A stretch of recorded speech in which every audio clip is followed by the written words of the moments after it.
Good morning. It is Monday, May 8th, 2023. This is a Commissioners' Workshop meeting.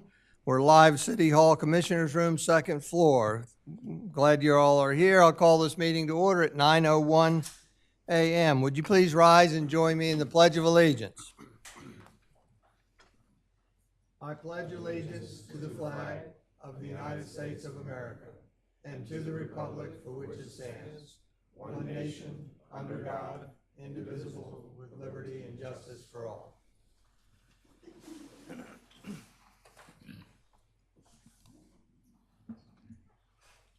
Thank you. We'll start off with a roll call. Commissioner Tony Sharp. Here.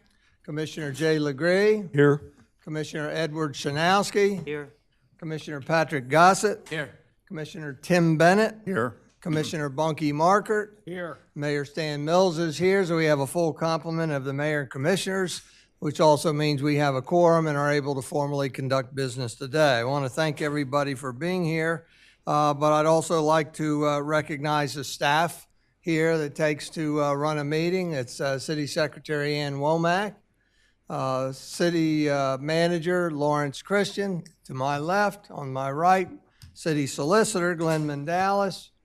We have Chief Keith Banks in the audience, a couple of his officers, the school resource officer, raise your hand, and Lieutenant Riddle hiding there, over there. Glad you're here. Public Works Director Kevin Williams, glad you're here. Executive Secretary Margaret Carson.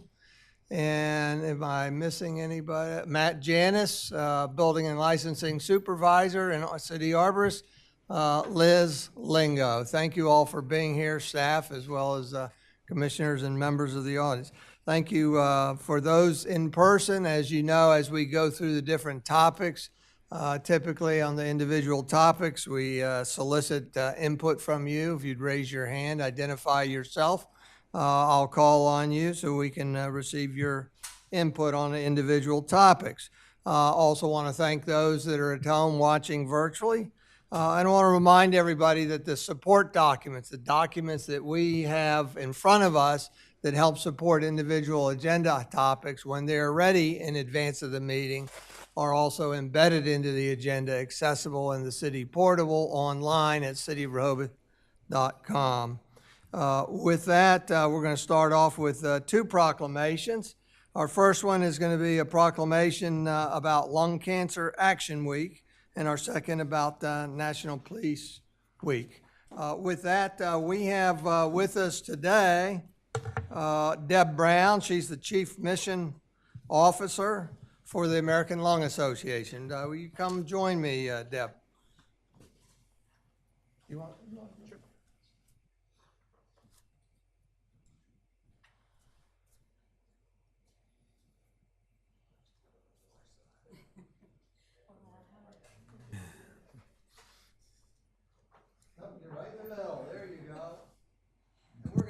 We're going to stand up here a little closer to this so that maybe they can hear us a little better. This is a proclamation for Lung Cancer Action Week, May 8th to the 14th, 2023. I'd like to read it.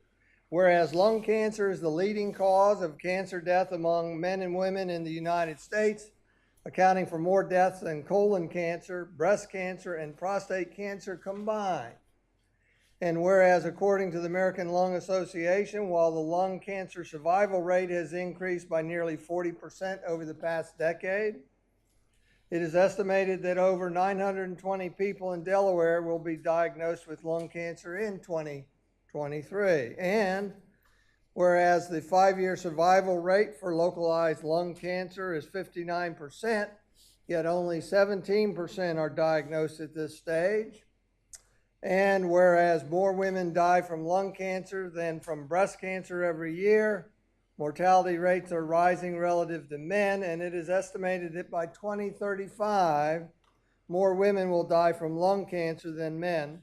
And whereas the American Lung Association's Lung Force Initiative unites America to raise critical awareness of lung cancer, the nation's leading cancer killer during Lung Cancer Action Week. And now, therefore, we, Mayor Stan Mills and Board Vice President Patrick Gossett, do hereby proclaim May 8th through the 14th, 2023 as Lung Cancer Action Week in support of more lung cancer research, especially as it affects women and other health disparities, and to encourage residents to learn about lung cancer and early detection through lung cancer screening, and to extend appreciation to the organizations, institutions, and individuals working to turn the tide against the disease. Proclaim this 8th day of May, 2023. Congratulations. Thank you.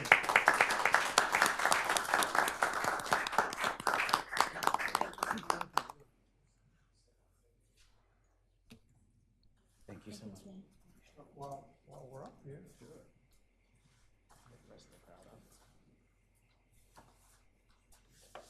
And we're going to move right into a second proclamation. This proclamation recognizes National Police Week. Chief Banks and your officers are welcome to join us also. Whoops, I missed one. Okay. I missed Detective Brian Reynolds. My apologies. I'm always on the right. Very good. So again, I'm going to read this proclamation. This proclamation has to do with National Police Week, May 15th through the 21st, 2023, to recognize National Police Week 2023 and to honor the service and sacrifice of those law enforcement officers killed in the line of duty while protecting our communities and safeguarding our democracy. Whereas there are more than 800,000 law enforcement officers serving in communities across the United States, including the dedicated members of the Rehoboth Beach Police Department. And whereas since the first recorded death in 1786, there are currently 23,785 law enforcement officers in the United States who made the ultimate sacrifice and have been killed in the line of duty. And whereas the names of these dedicated public servants are engraved on the walls of the National Law Enforcement Officers Memorial in Washington, D.C., and whereas 556 new names of fallen heroes are being added to the National Law Enforcement Officers Memorial this spring, including 224 officers killed last year, 2022, and this year, and 332 officers killed in previous years. Whereas the service and sacrifice of all officers killed in the line of duty will be honored during the National Law Enforcement Officers Memorial Fund's 35th Candlelight Vigil on the evening of May 13th, 2023. And whereas the Candlelight Vigil is part of National Police Week, which will be observed this year, May 9th through the 20th. And whereas May 15th is designated as Peace Officers Memorial Day in honor of all fallen officers and their families, and U.S. flags should be flown at half staff. And now therefore, we, Mayor Stan Mills and Board Vice President Patrick Gossett, do hereby proclaim May 15th through the 21st, 2023 as National Police Week in the city of Rehoboth Beach, and publicly salute the service of law enforcement officers in our community and in communities across the nation.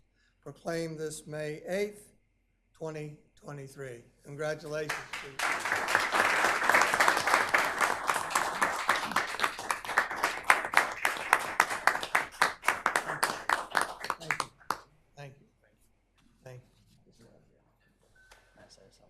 Oh, yes, yes.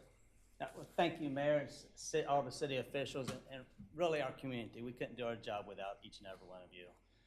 This week is a very special week for law enforcement. It's a week where our country, law enforcement throughout the country and throughout the world come together to support each other and to recognize and honor our fallen officers, the men and women, and just to support each other, because we have to remember the survivors. So again, I just want to thank each and every one of you. Last week, we were fortunate enough to send 2 officers to Legislative Hall in Dover to do just that, to honor and to recognize the survivors. And also, again, thank you so much.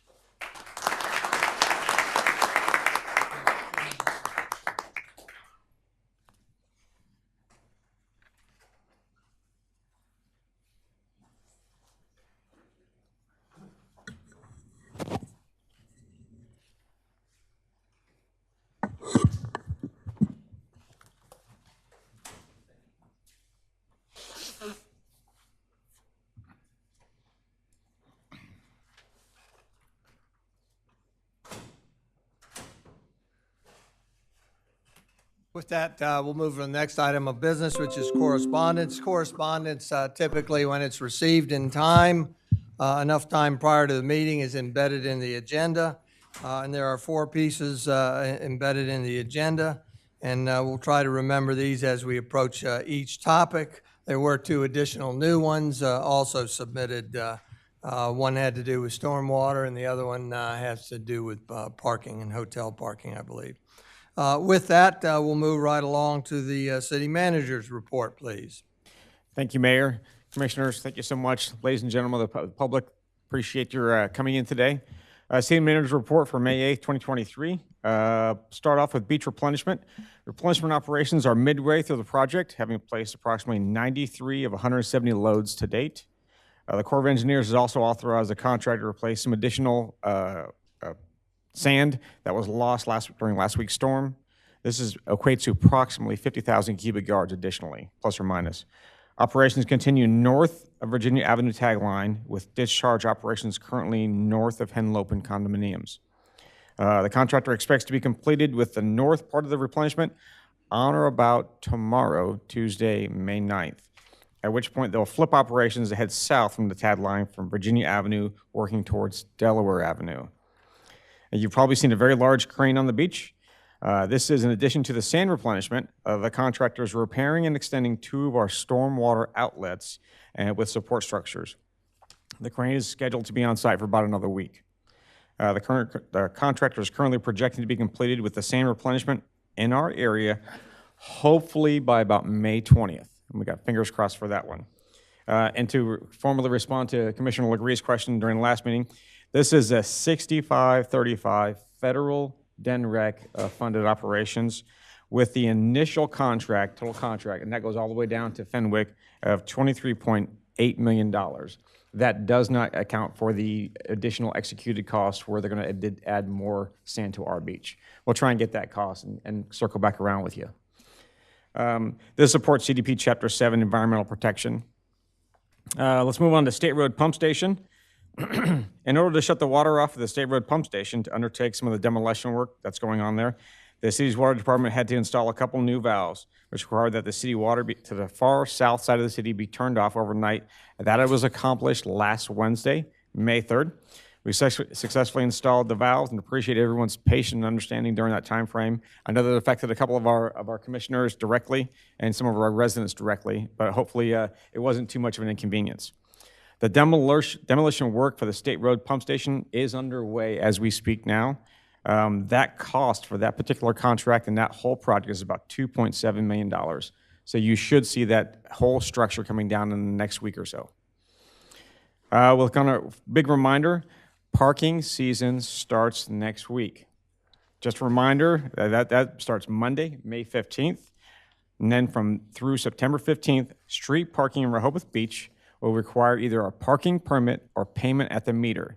Free parking will return September 16th. Drainage improvement project. Envirotech is scheduled to install a new pipe and catch basin as part of a drainage improvement project along Lake Gerard nearing the Italian Garden sometime between May 10th and the 12th. The cost of this project is about $12,900. And want to kind of close the loop on a few street projects. The sidewalk at 6th Street and Grove has been completed, except for some minor asphalt patching, which is scheduled for this week. That cost of that project is about $44,000. Also, this week, an additional ADA-compliant parking space will be installed on Rehoboth Avenue. This is the 3rd ADA parking spot to be added this year. The other 2 were on Baltimore Avenue and the boardwalk at Wilmington Avenue and 1st Street. And this is in addition to the 9 ADA spots that were added last year. Also, work began last week on installing curbing at Grove Street in Columbia. And this work will continue this week as well at a cost of $19,500. Some of these projects support CDP Chapter 6, Transportation Infrastructure, action items H, I, and J. I want to give some highlights to the Drug Take-Back Initiative. On May 22nd, our police department collected 97 pounds of unwanted prescription medication as part of the biannual National Drug Take-Back Day. So great job for the police department. And finally, the Verizon lights. Verizon has replaced the lights that were removed from poles on along Rehoboth Avenue median over the winter time. So that project has been completed at no cost to the city. And Mayor, Commissioners, pending any questions, that's my report. Thank you very much. Commissioner Legree, go ahead. Do we have any dollars on the storm drain extensions out into the ocean? They're in the middle of town. I don't. We'll have to Thank get you. back to you on that one, but we will. And it's that our expense or part of the project's expense? That was part of the project. That was not a city expense. And that's 2 of the 5? 2. Okay, great. I just want to remind everybody that embedded in the agenda is a city manager letter to the mayor and commissioners. If you recall, the Street and Transportation Committee had made a recommendation earlier to install some silent policemen in various locations in the city. And additionally, the Animal Issues Committee suggested installation of dog waste stations that have poop bags, if you will, to give out to the public, and also flyers to remind people not to leave pets in cars, particularly hot cars, and unintended. Again, the commissioners forwarded this to the city manager for him to analyze, and he has done so and come back to us with, obviously, the feasibility is high on both of these, and he is indicating that he is acting on those. So with that, I wanted to close this out and see, is there any further discussion on any of these topics about silent policemen, dog waste stations, or flyers? Commissioner Sharp and then Commissioner Legree. I just have one curiosity, and maybe it's more for the committee, on the dog waste issue. How will we know if that program is successful? You won't be stepping in dog poop. I was hoping that would get a laugh at some point. I mean, how do you think it's going to be? No. Well, I don't know. I have no idea of how we're going to know whether things are successful. I guess we'll just depend on our own experiences of other people, and anecdotal information. Right. No, I think this, and yeah, I'm joking with you, obviously, Commissioner. I believe when residents in town, private residents, are putting out their own homemade stations, we felt there was a need to look into this. And please, are we going to get 5 of them? Yes, there will be 5 installed. And the one issue we had was replenishing of bags and so forth, and whether that is an indication of whether it's successful or not, or are people just going to be taking bags. So I think we need to probably monitor it and pay attention to it, and then figure out whether it was something that we think enhanced the experience or not within dog walkers. I know. I guess my question more pointedly is, who would do that, the monitoring? I'm not sure. Okay. Yeah. I just wanted to raise those issues, I'm not intimating at all that this is a bad program. It's just how do we monitor it? How do we ensure that it's improving the experiences that people do complain about now? Right. Because they do. I think if we've identified where the stations are going to be, I know there were people on the committee that volunteered that they would check in or at least try to observe more. So I'll certainly bring that up. Okay, thank you. Yep, thanks. Well, and typically we have a end of summer report, so certainly that could be part of the end of summer report on challenges and good things to happen and things like that. Commissioner Legree. You answered it. Are those 5 what we're going to go with right now? Correct. Yes. We'll be looking at opportunities at a later date, but we'll look at, although it will be mostly anecdotal, we'll look at replenishment rates of the bags.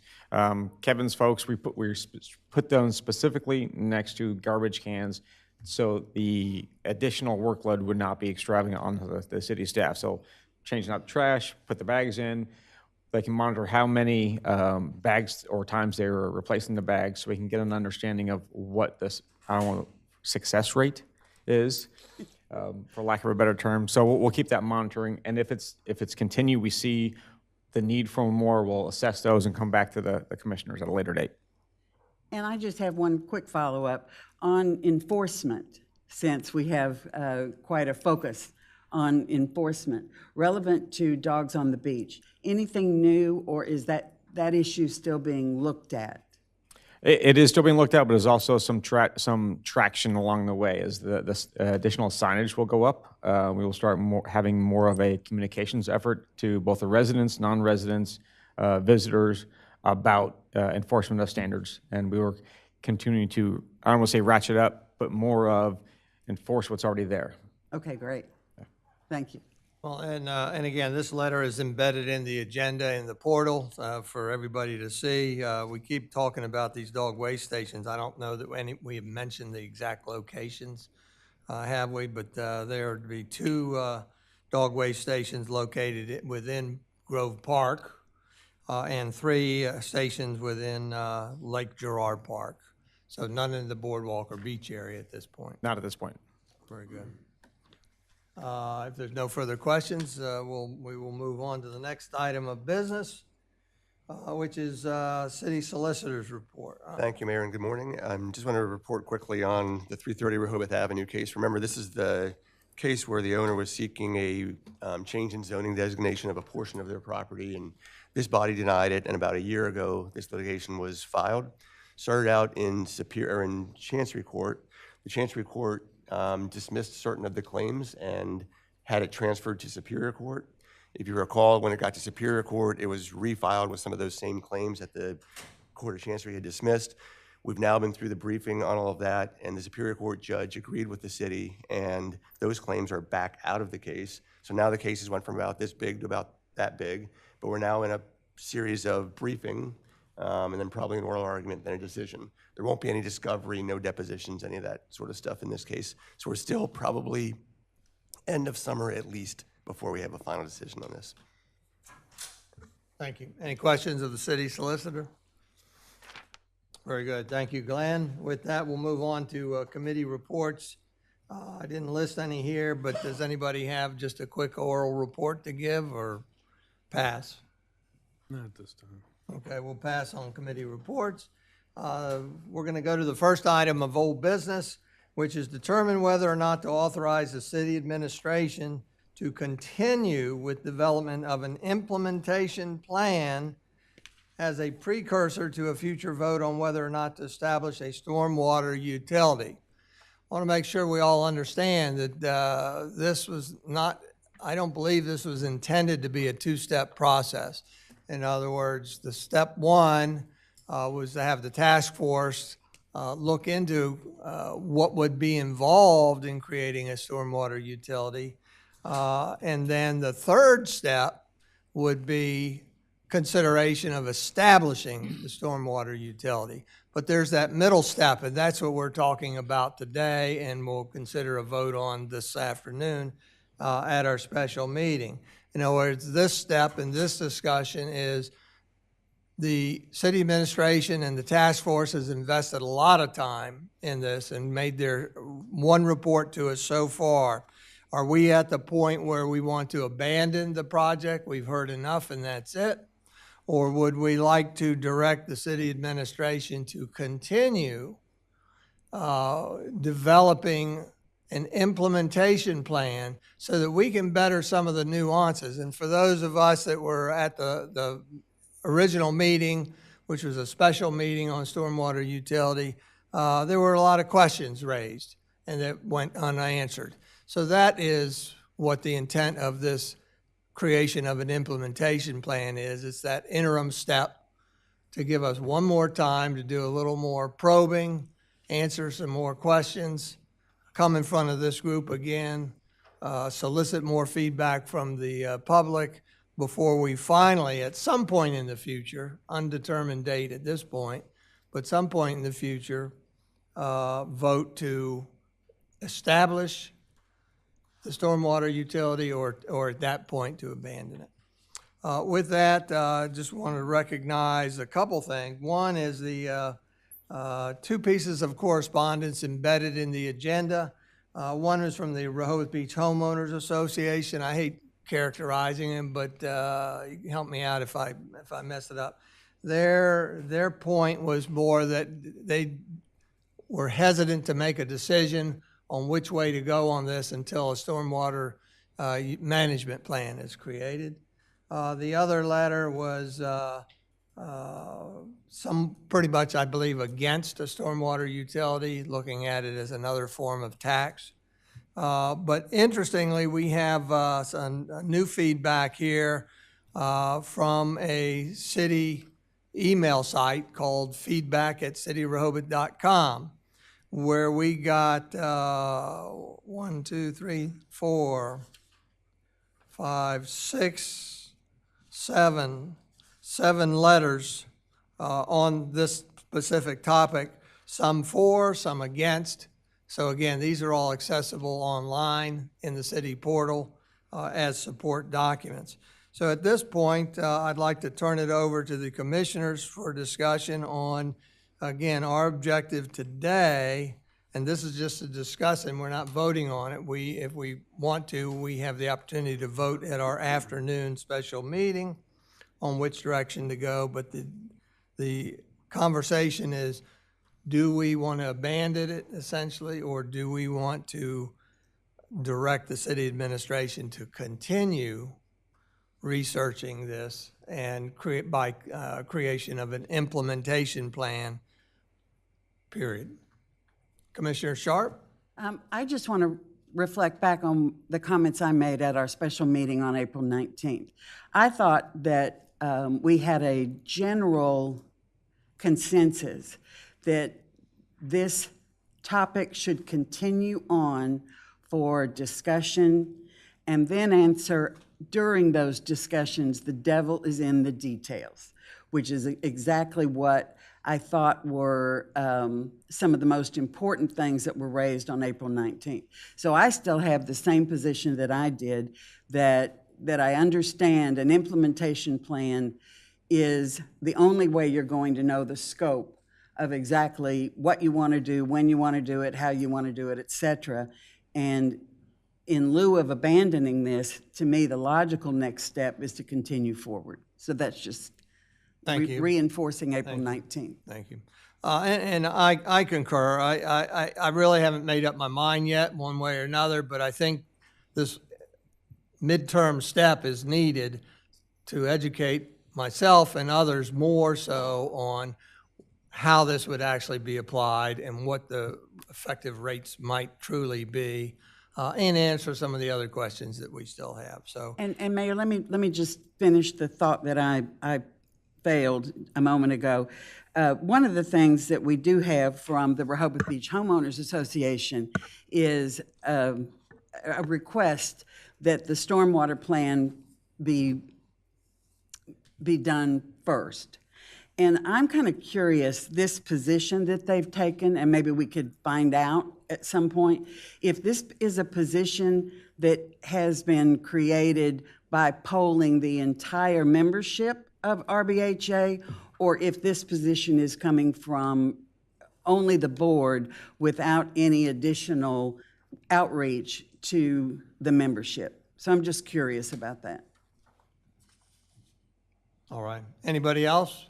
Mayor, I have communicated by name with the Board of Directors of RBHA and offered to sit down with them and have a question and answer period to inform them of anything that they might want to know about. And I also made that offer that I would be glad to speak with the membership at any time at their choosing. And that offer of update and inform remains open. And I just for disclosure, you are the chair of the Stormwater Utility yeah. Task Force. So being proactive, I think, is Sure. appropriate. Yes, and I make that offer to anyone All right. looking for information. Well, before we go to the public, is there anybody else? Commissioner Gossett? Yeah, I also feel that we need to take the next step and move forward with this. There's still many unanswered questions, and I think the stormwater management plan needs to be fleshed out somewhat, and also the lakes management plan to see what their existence are and how they go hand in hand. And one of the other critical aspects of anything going forward is a communications plan.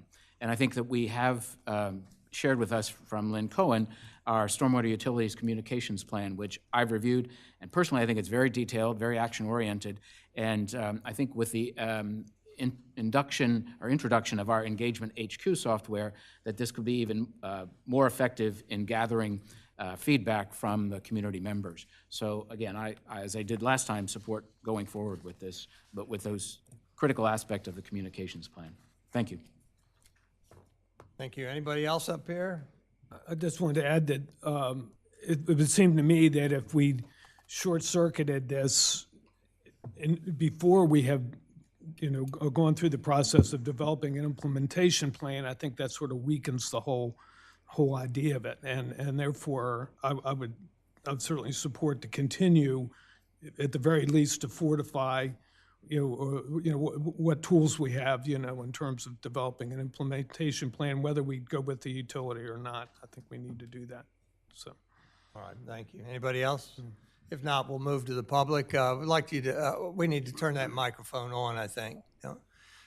State your name and relationship to the city, if you would. We are time limited today, so there's not an infinite amount of time, but so make it powerful. Thank you, Tom. I try every time, Stan. Tom Gaynor, property owner in Rehoboth. So with all due respect, Stan, the way that you characterized the question was somewhat pejorative. You said we're either going to move forward or we're going to abandon. Abandon implies the destruction of the plan, which sort of dictates the outcome that I think we've all heard now. And with all due respect, 3 of you are lame ducks. You were elected for a 36-month term. You have 2 months left. And Jay, I love you. You're the chair of the Stormwater Commission, but you're up for re-election if you choose to do that in August. Stan, you're the mayor. You're up for re-election in August. Patrick, you as well. And as I recall, none of you guys ran on a stormwater plan on your last campaign, unless I'm wrong. Read my campaign literature, Okay. Tom. I take it back with you, Jay. I don't think that was the mayor's platform, and I don't think, Patrick, it was yours. And then, Commissioner Sharp, you pointed out a good question, right? The Rehoboth Beach Homeowners Association, is it a polling of the board or is it a polling of the membership? The ultimate polling of the membership in this town is the election. You should table it, pick it up again in August. It's not abandoning it, to the pejorative term that you used. And it's also putting it off till almost 50% of this board is either re-elected or replaced. This is not a question for folks in their last 2 months, all of whom who have senior positions on this board. Thank you, Tom. Anybody else? Dave? Just, again, your name and identify your relationship to the city, please. Dave Geisler, 17 Cookman Street. I have here about 10 questions here, and I think the way you're talking, I need to raise these after you find out you're going to have these, and they say the implementation of the project. I think these are all about how it's going to work or not work. And but I thank you very much. Thank you, Dave. Can we create a either a separate email or advertise and solicit input on what questions the public might have and what questions we might have on the implementation plan that we could pass forward to Kevin or whoever's going to create this? We did, Mayor. That's the email address that was sent out and collected for all the various questions and input feedback. That email address that's on that. So we can still use that. So we It is may still want to active. advertise. Yes, if this we can goes re-advertise. Yes. Okay, sounds good. And who's going to be creating this implementation plan? Is it now out of the hands of the task force? Yes. And it would be in the hands of the city administration to create this implementation plan? Yes, the staff would get together and most likely bring on a consultant to help us with the preliminary aspects of the development of an implementation plan. That would have to be obviously in phases, because at every phase would have to stop, recheck back in, make sure there's enough information in order to proceed forward.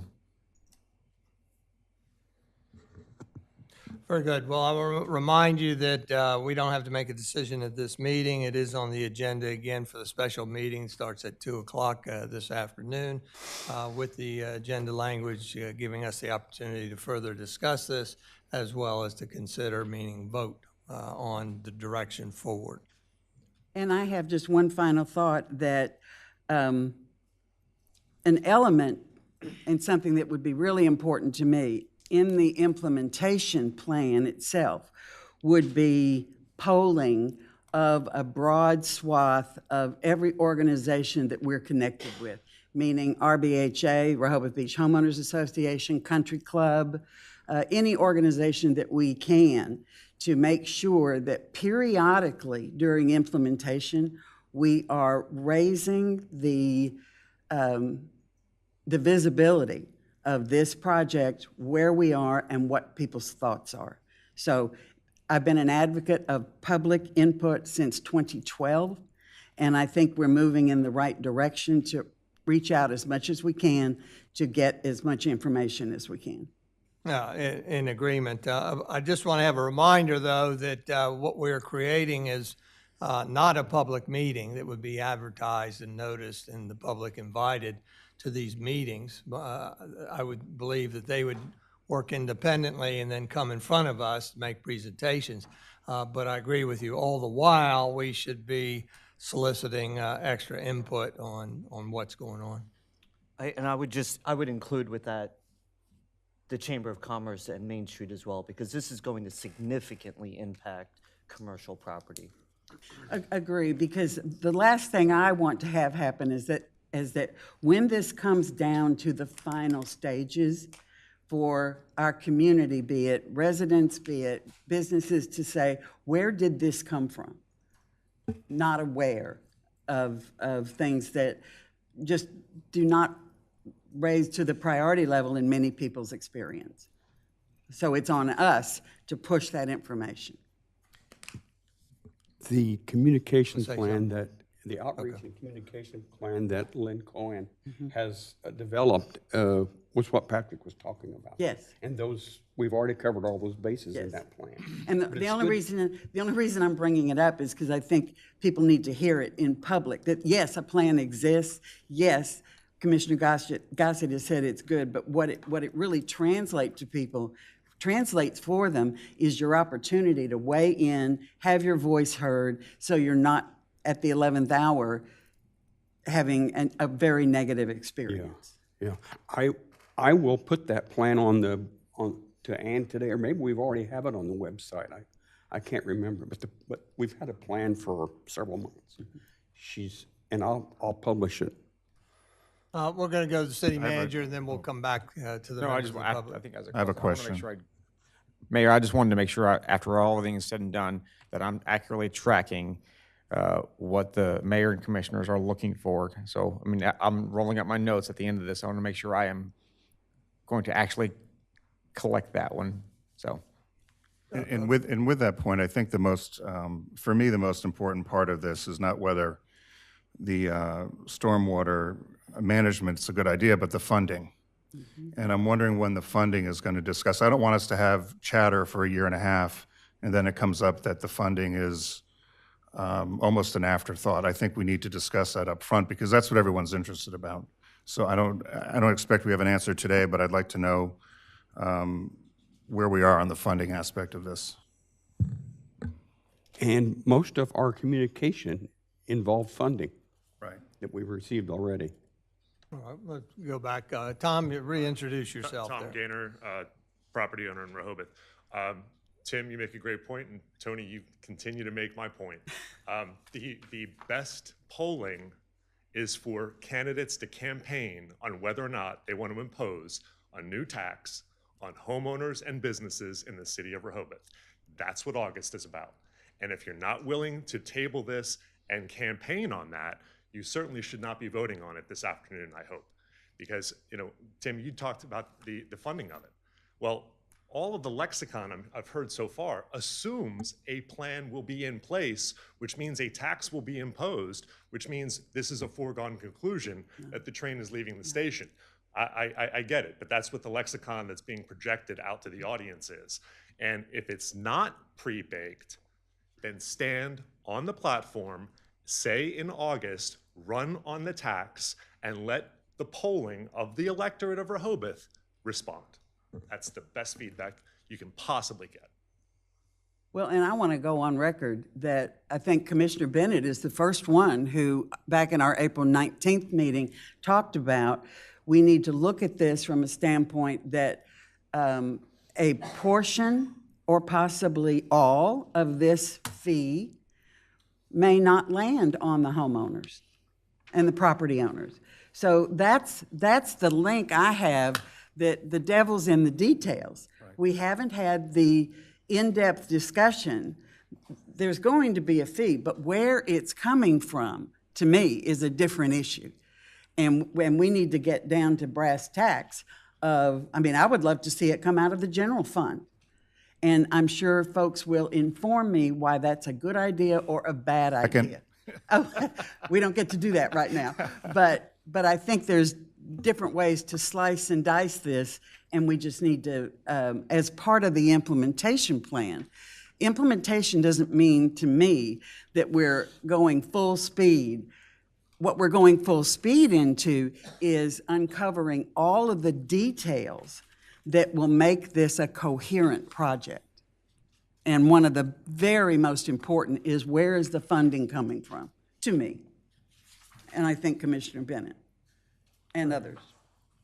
Very good. Well, I'm going to close conversation on this, and we'll resume at the 2 o'clock workshop meeting today. Thank you very much.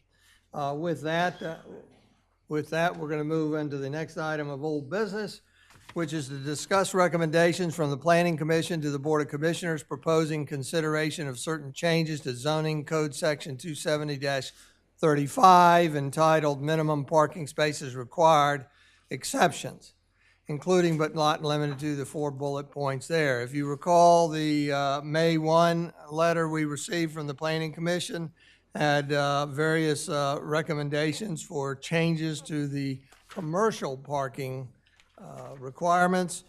And at that last meeting, the outcome was that the first recommendation, which involved 3 components, an increase from 1.0 to 1.2 parking spaces per hotel room.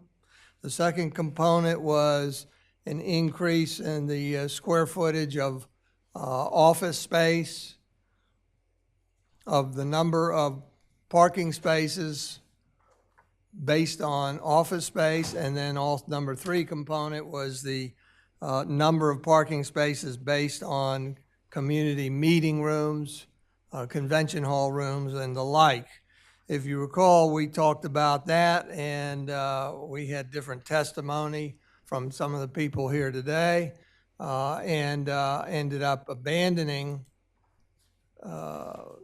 recommendation number 1 with the 3 components. The other recommendations we asked Glenn to codify, and so that's a support document in our package with a single amendment proposal to change those parking requirements. In the meantime, after that last meeting, the Planning Commission, that of course made those recommendations initially, came back and indicated that with a letter dated May 2nd, 2023, that's also embedded in the agenda, that they thought some misinformation was conveyed at the last meeting, specifically lines 33 to 39 in the letter of May 2nd. And they also made some additional commentary on lines 98 to 115.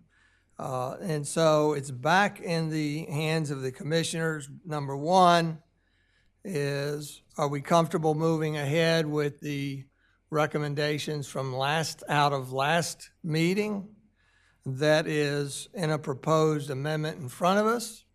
Number 1. Number 2 is, do we want to review our decision last meeting to abandon those 3 components of the first recommendation in entirety? Do we want to revisit any one, two, or three of those recommendations. We did just receive correspondence today from Alex Moore. And so it's rather lengthy. It's really, for me, it's not enough time. I didn't read it because we just received it sitting up here. I would like more time to read that before I respond, but I'd like to turn it over to the commissioners and see what direction would you like to go in the acting on the parking recommendations from the Planning Commission. Because if I hear nothing, then what we're going to do is proceed with the ordinance in front of us and being mindful that to change these parking recommendations based on the proposed amendment in front of us, it is a zoning matter, and so we have to go through that zoning process. We have to vote to schedule a public hearing. We have to give it sufficient time to notice it, and then we conduct the public hearing so that the public has plenty of time to respond and think about it and come to the meeting and offer their feedback. Before we'll go to the public in a minute, but anybody up here want to say anything? I just need a clarification, Mayor. The document that we have in front of us that was passed out today from Alex Moore, didn't I already read this at the previous meeting? It was submitted late, so I don't think you had the opportunity. So I think what happens when the resolution move forward, I'm assuming most Mayor Mill didn't read it, so it's basically the same letter. Thank you, thank you for the clarification, because I thought I've seen this before. So that could mean a lot of things where I'm happening, so thank you. Well, Mayor, my opinion removes unchanged from the last meeting. I would like to move forward with that one section being abandoned. Move forward solely with the proposed amendment in front of us. Correct. Created by, which is a resolution. There's actually a public hearing resolution and an ordinance, Mayor. No, with no header.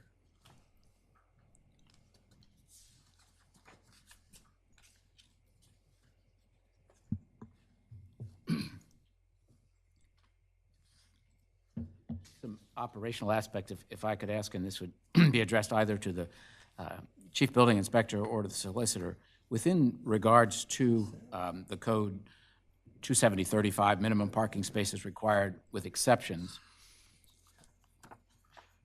That's right. I don't know, Mayor, could you bring that up, the actual document? Just the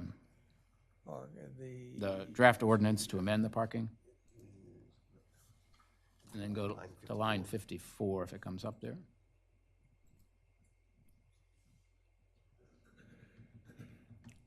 Right, there you go. It's kind of hard to read, but just, again, to the Chief Building Inspector and/or the Solicitor, on Section 4 there, it talks about office building or bank, and public buildings, private clubs, and institutions. The next line it refers to as medical, dental, and legal offices.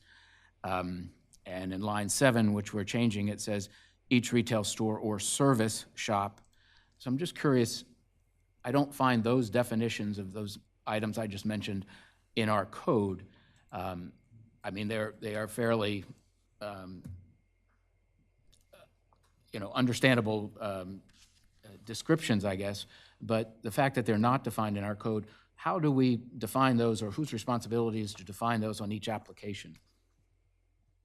Yeah. Well, I mean, obviously, it is the chief building official who will make that final determination as to what the actual use is. Sometimes he'll do that in consultation with me, but I agree. Those are terms that are in the existing ordinance that the Planning Commission did not recommend any changes to the use of those terms. Okay. But if you want to take some time to, revise this, since you're in this section now, it might be worth doing it. Medical, dental, legal, I think those are pretty clear. But when you get in starting to split hairs between what's a retail or service shop versus all other commercial uses, I agree there could be some. Yeah, I'm just curious, as again, those definitions have come into question previously in some other instances that we've experienced. So I just, if it is a common definition that's used through Wikipedia or Funkin' or what have you, that's fine. But just to agreement on policy or procedure of where those where those definitions are derived from so that it's consistent for the future. I think I guess perhaps, Matt, do you mind commenting? Is this an issue that comes up from time to time? What category these specifically fall into, and you have a hard time establishing parking requirements? Thank you, Solicitor, and thank you, Commissioner. Actually, so it relates back to the uses in the IBC as well. So the IBC has further clarification as to what, if it's a mercantile or a restaurant or the use group that's associated with that. Then I can relate that to our zoning code where we drill down a little bit more specifically. But however, we do not have definitions in our code. It might be well to add some in during this process. Well, and does it have any effect to the chart that we have within the zoning code of tier of uses? The same thing with C1, C2, C3. There are tiers within that again, define some of these. I just don't know if those coordinate or, again, there's a common go-to for the definition. Again, so the applicant kind of knows what's happening in regards to that. I'm just looking at it from that standpoint. It's an opportunity just for respond to the questions, I guess. Sure. And as I work with the applicant, we determine the use, and then as we drill down to that, we determine spaces from thereafter. Again, I'm fine with that answer as long as there's a consistent application to that. And I assume that you apply it one way, but we change building inspectors. So again, is that just the way the world works? That's okay, but it just seems to be, if we're looking at this, I don't know if there are other municipalities that have a specific definition. I mean, within the code 270, there are a lot of things, shouldn't say everything is defined. And I just, again, I look for interpretation to solicitor and the building inspector. If we feel that this is good, I'm good with it, but I just wanted to ask those questions. I guess I'd say that in typical codes where there's a table of uses, there's not generally definitions for every use. A law office, as you said, is generally understood what a law office is. So there's no need to explain that an office that provides legal services to individuals for. So I think in general, if the building official is not saying this is a problem that routinely comes up, probably this is not the time to try to define each of these things, and just stick to the recommendations the Planning Commission made. That's fine with me then. Thank you. Well, since we're revisiting this a little bit, I want to remind us that one of the things that we seemed to agree at the last meeting was the removal of the 2 parking spaces for the resident family. And I'm just reminded that the unintended consequence of removing the parking requirement for residential family means the path that we've chosen, the parking requirement for hotels will be reduced more from what it is even today. And is that our intent to, I think the Planning Commission, obviously their intent was to increase the amount of off-street parking for a hotel. So with the program that we've elected so far, there will actually be 2 fewer parking spaces per hotel unit. I voiced my disfavor with that at the last meeting, and I still do. I would just take it out so that even if we retain what we have, at least we have these 2 extra resident family, and they can use them for whatever they want, for loading, for office, for whatever. Anybody else? Mayor, would you go down to number 7? That's been reworked, and I'd like to see it. Thank you. Because as you recall, we had ambiguity in there, and I wondered if we had gotten rid of that. Yeah. Thank you.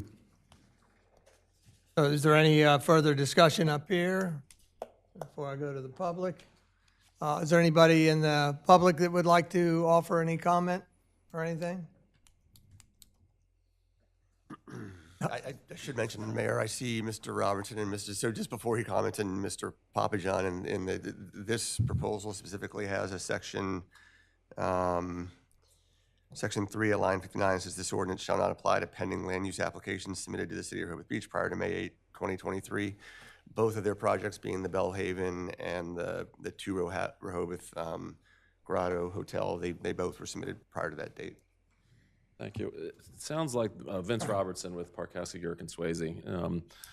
I have several hotel property owners, obviously the one that Mr. Mandela's just talked about, and a property owner in the city. I won't go through all my comments again, because it sounds like the direction in which this is going does not change the hotel parking counts. I want to clarify a position I took that may have been an error on the last meeting, and that was the resident family. It was my understanding that that was a parking requirement if there was a resident family. And if you think about like the old Royalton Hotel that had an apartment in it with hotel rooms, then that would trigger the need for the resident family. To the extent that that's still there, I mean, I don't really have a dog in that fight so much, but it seemed like it was one of those things that really didn't matter because hotels don't have resident families anymore, so the parking wasn't being required if there wasn't a resident family in there. And I think Matt might have suggested that, you know, they still count that whether or not there's actually an apartment that exists in the hotel. I'm not going to go through all my comments. I stand by what I said last time around.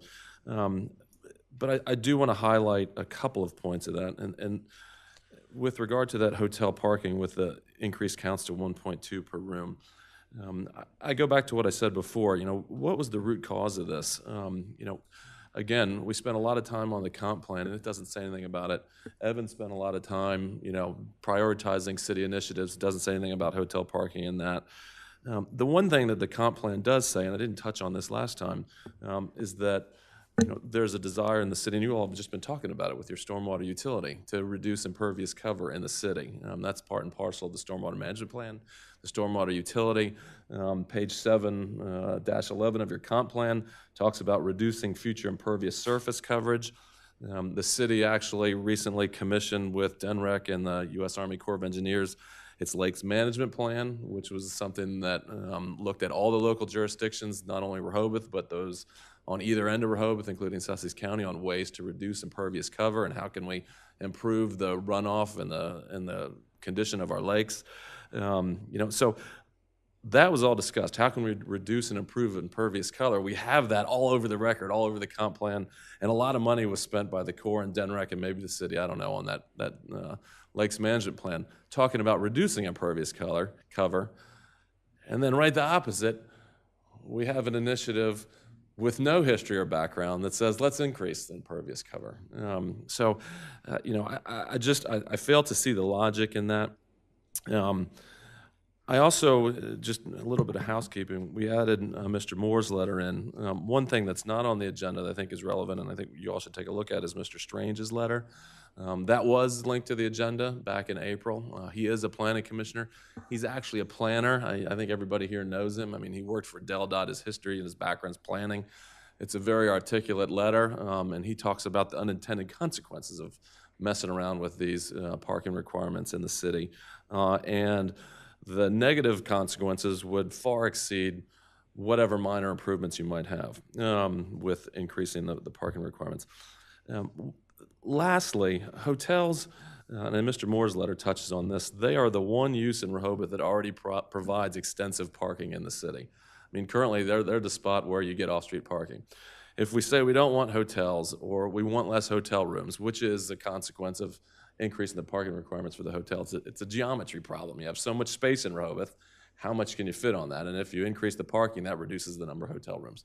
That's all there is to it, which goes back to my point a while back that I think this is all about density and has nothing to do with parking. But if you increase the number of, decrease the number of hotels rooms in Rehoboth, there's actually an adverse consequence of that. That means more people are staying outside of town. That means they're staying in a hotel, spending their money in restaurants out of town, spending their money in hotels out of town, and driving into town. And that does make our parking issue worse, because then we all know there's a parking problem on the streets of the city. If you have people that you're forcing out of town to stay, and they have to drive in to go to restaurants or go to the boardwalk or do whatever, that is increasing the problem. So I don't understand the nature of this. It seems like somebody determined there was a problem without any evidence to say that there actually is a problem in Rehoboth with hotel parking. So I know there's some other hotel operators here, but again, you don't need to take my words for it. Look at your comp plan, look at Evan's work, you know, look at that Corps of Engineers study, look at the environmental chapter of your comp plan that talks about reducing impervious cover. There's just no basis for this. So anyhow, I wanted to keep it somewhat short because you have a long agenda and we talked about all this before, and it sounds like you're not going to touch that one part with increasing the hotel spaces to 1.2. But I did want to touch on those since it's up for consideration. I got one shot at this today. So thank you. Thank you. Anybody else would like to speak? Carol, come up and identify yourself. Yes, ma'am.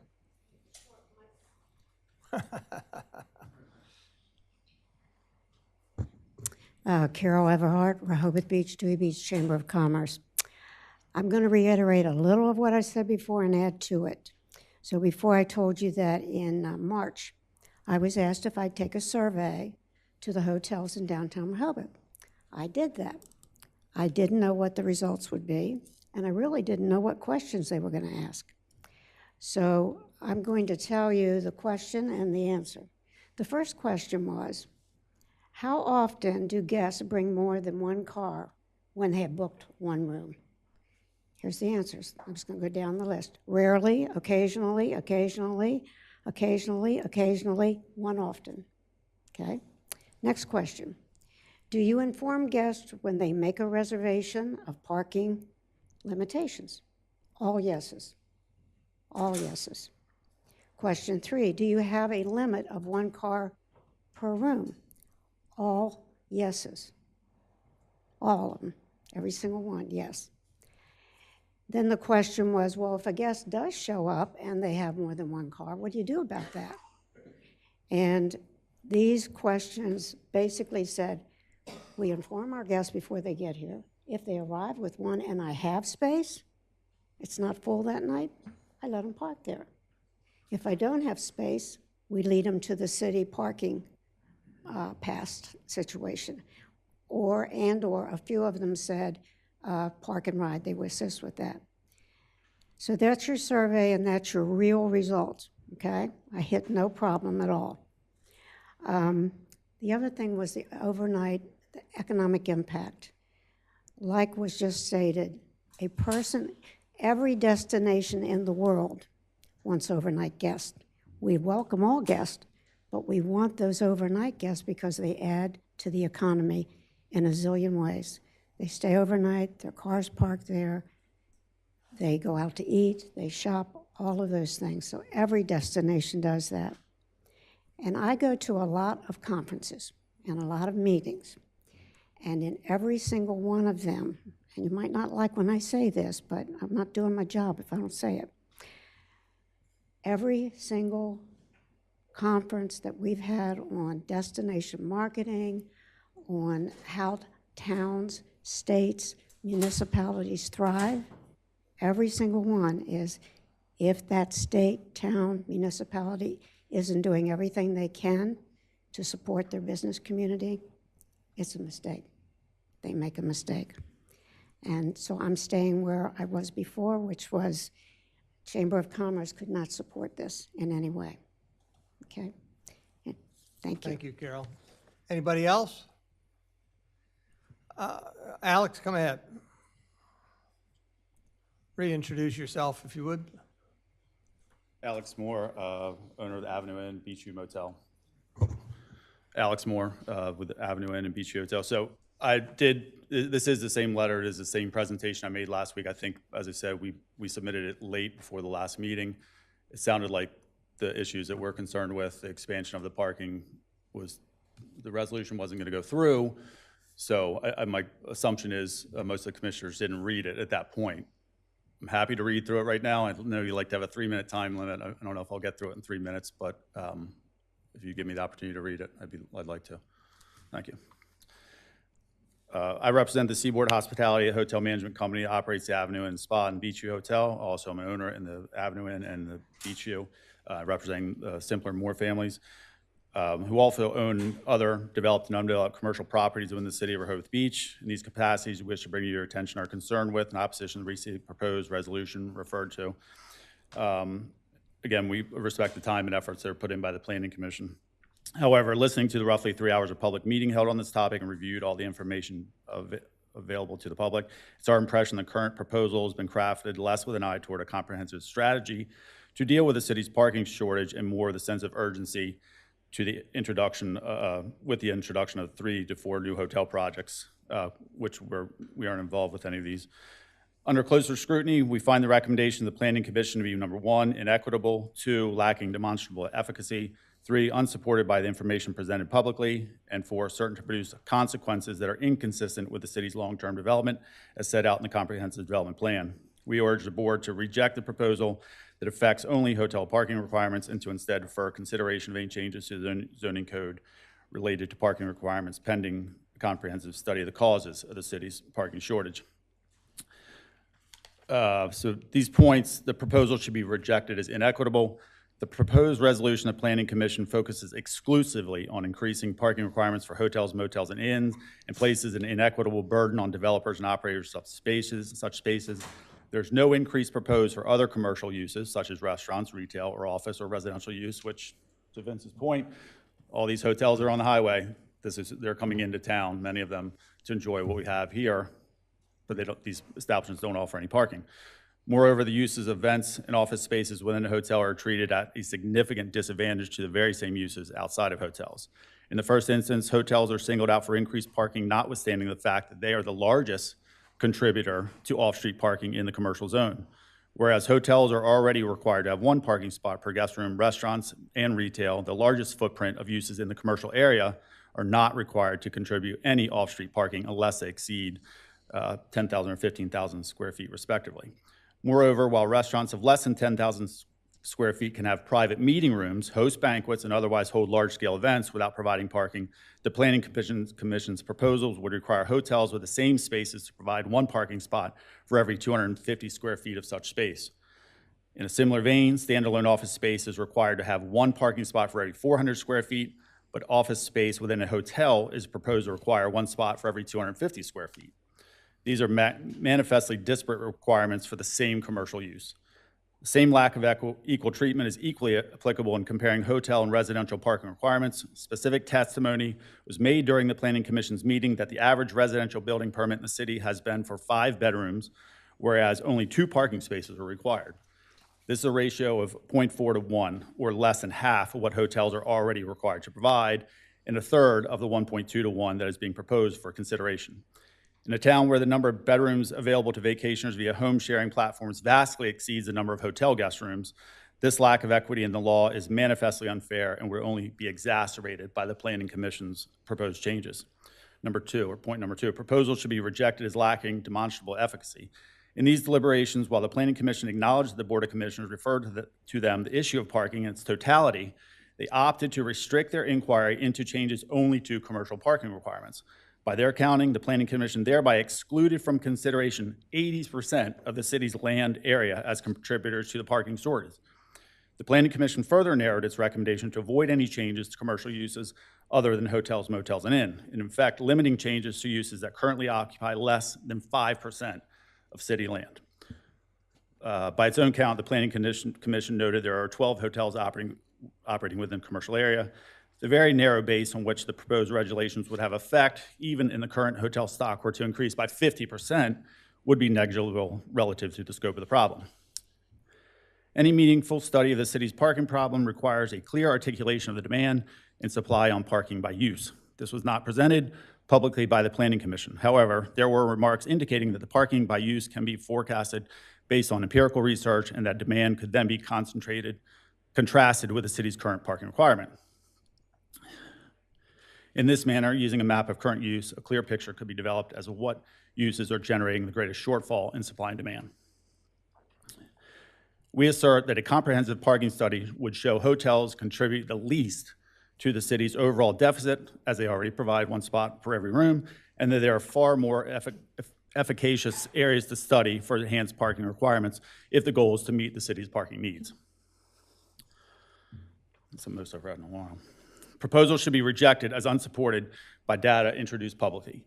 In the formulation of the Planning Commission's proposed resolution, and as cited prominently in its preamble, much reliance is placed on the data presented by the city's planner, Wallace Montgomery. The entire Wallace Montgomery report is not publicly available that I'm aware of, but the most cited information relates to a compilation study of the parking requirements of roughly 24 other towns and cities along the eastern coast that is attached to the agenda for the Planning Commission meeting from January 13th.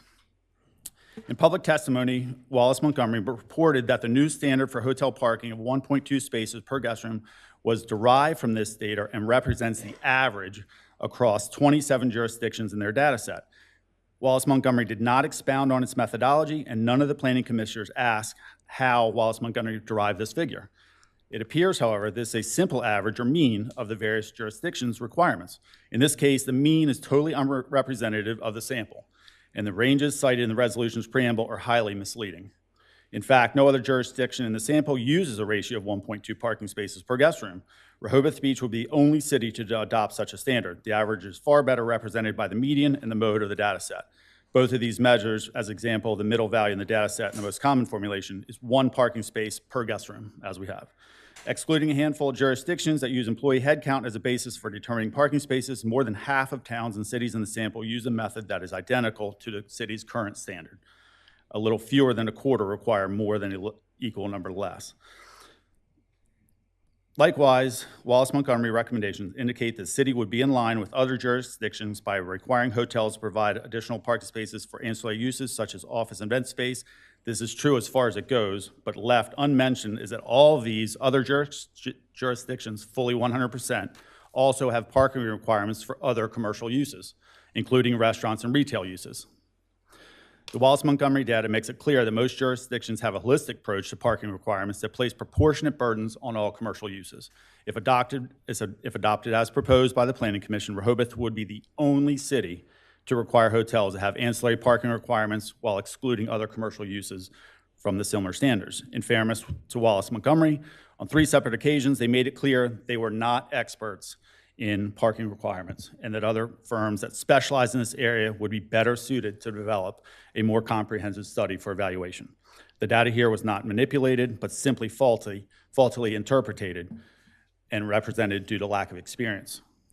And lastly, point number 4, proposals should be rejected as likely to have consequences inconsistent with the CDP. Planning Commissioner Strange abstained from voting on this resolution as he repeatedly voiced concerns that moving from the current 1 parking space requirement to 1.2 spaces per hotel guest room would have unintended and foreseeably negative consequences. He cited the likelihood of future variance requests for taller hotels or more FAR relief due to the burden placed on them for extra parking, which clearly are having. He cautioned that this change would absolutely affect the cost of building hotels and their profitability, and therefore produce results that could be inconsistent with a CDP. Mr. Strange, as noted, is a professional planner, and he's absolutely correct. Several members of the Planning Commission described the change in hotel parking requirements as incremental or very, very modest. Moving from 1 spot per guest room to 1.2 is neither incremental or modest. It is a 20% increase. Discounted in this proposal is the fact that the parking spots are not just adding parking spot is not just a 9 by 18 space, but requires driveways to connect, additional space for accessibility and ingress egress, and they cannot be economically elevated above street level. As hotel developers who have evaluated scores of permutations of hotel design, including possibilities for hotel properties inside the city limits, I testify that parking requirements are always the most challenging component with which to comply from a financial and feasibility perspective, and they have a tremendous bearing on the design of the projects. One foreseeable unintended consequence of the proposed resolution will be to have fewer hotels and more restaurants and retail. This, however, may be a distortion of what residents and vacationers to Rehoboth want or need. It certainly will not add to off-street parking, as a new hotel would come with parking included, whereas a new restaurant and retail space will draw more traffic but supply no parking. A more insidious effect, however, would be for hotel development to abandon grade-level retail and restaurant space and instead use the areas to meet the additional parking requirements. This would create long stretches along sidewalks of dead commercial area where all passerby would see would be walls or exposed parking. For hoteliers, it is rooms that generate the revenue. The ancillary uses are amenities, and they would be expendable in an effort to maintain room count.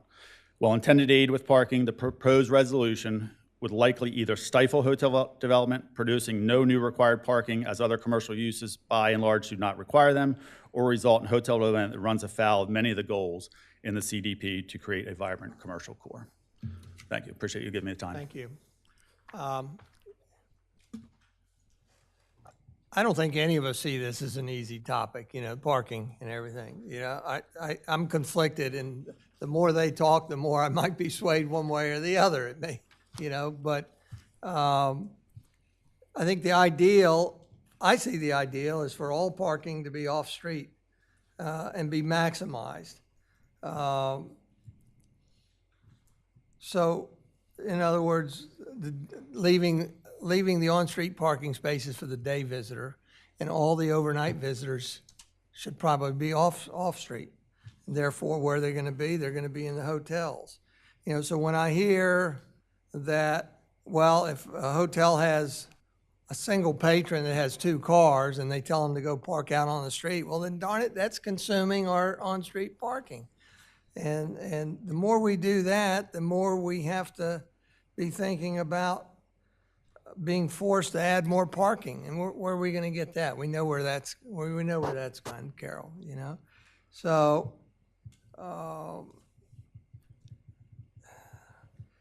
the other thing, the more you give me time to think, the more I'm thinking about these hotels that are adding convention halls and meeting rooms and everything. You know, did you see this week how we had a bridge club here, and it filled the convention hall and it filled the parking out there.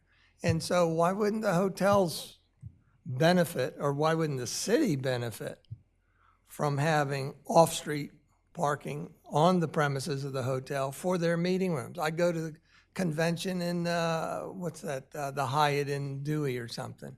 You know, they've got a parking garage there, and I don't know whether that's for patrons or for guests, or hotel versus convention guests, but I usually park out on the street there and consume their street thing. So, again, it's for a conundrum for me, but at the minimum, if I were to leave it alone, I would want those 2 resident parking spaces reinstated so that we're at least equal to what we have now, and we're not offering fewer spaces. Are there any other, Commissioner Bonke? I'll just say that I think, I'm agreeing with you. I think the more I think about this, I'm sorry. You know, parking is the original sin of Rehoboth Beach, and that, you know, in terms of, I don't think you're ever going to be able to meet the demand, you know, just simply due to our physical infrastructure and from now and into the future, by increasing the amount of parking. There's a limit to it. Let's say, I'm sure we can certainly make improvements, but I think there's a limit to it. And the notion, I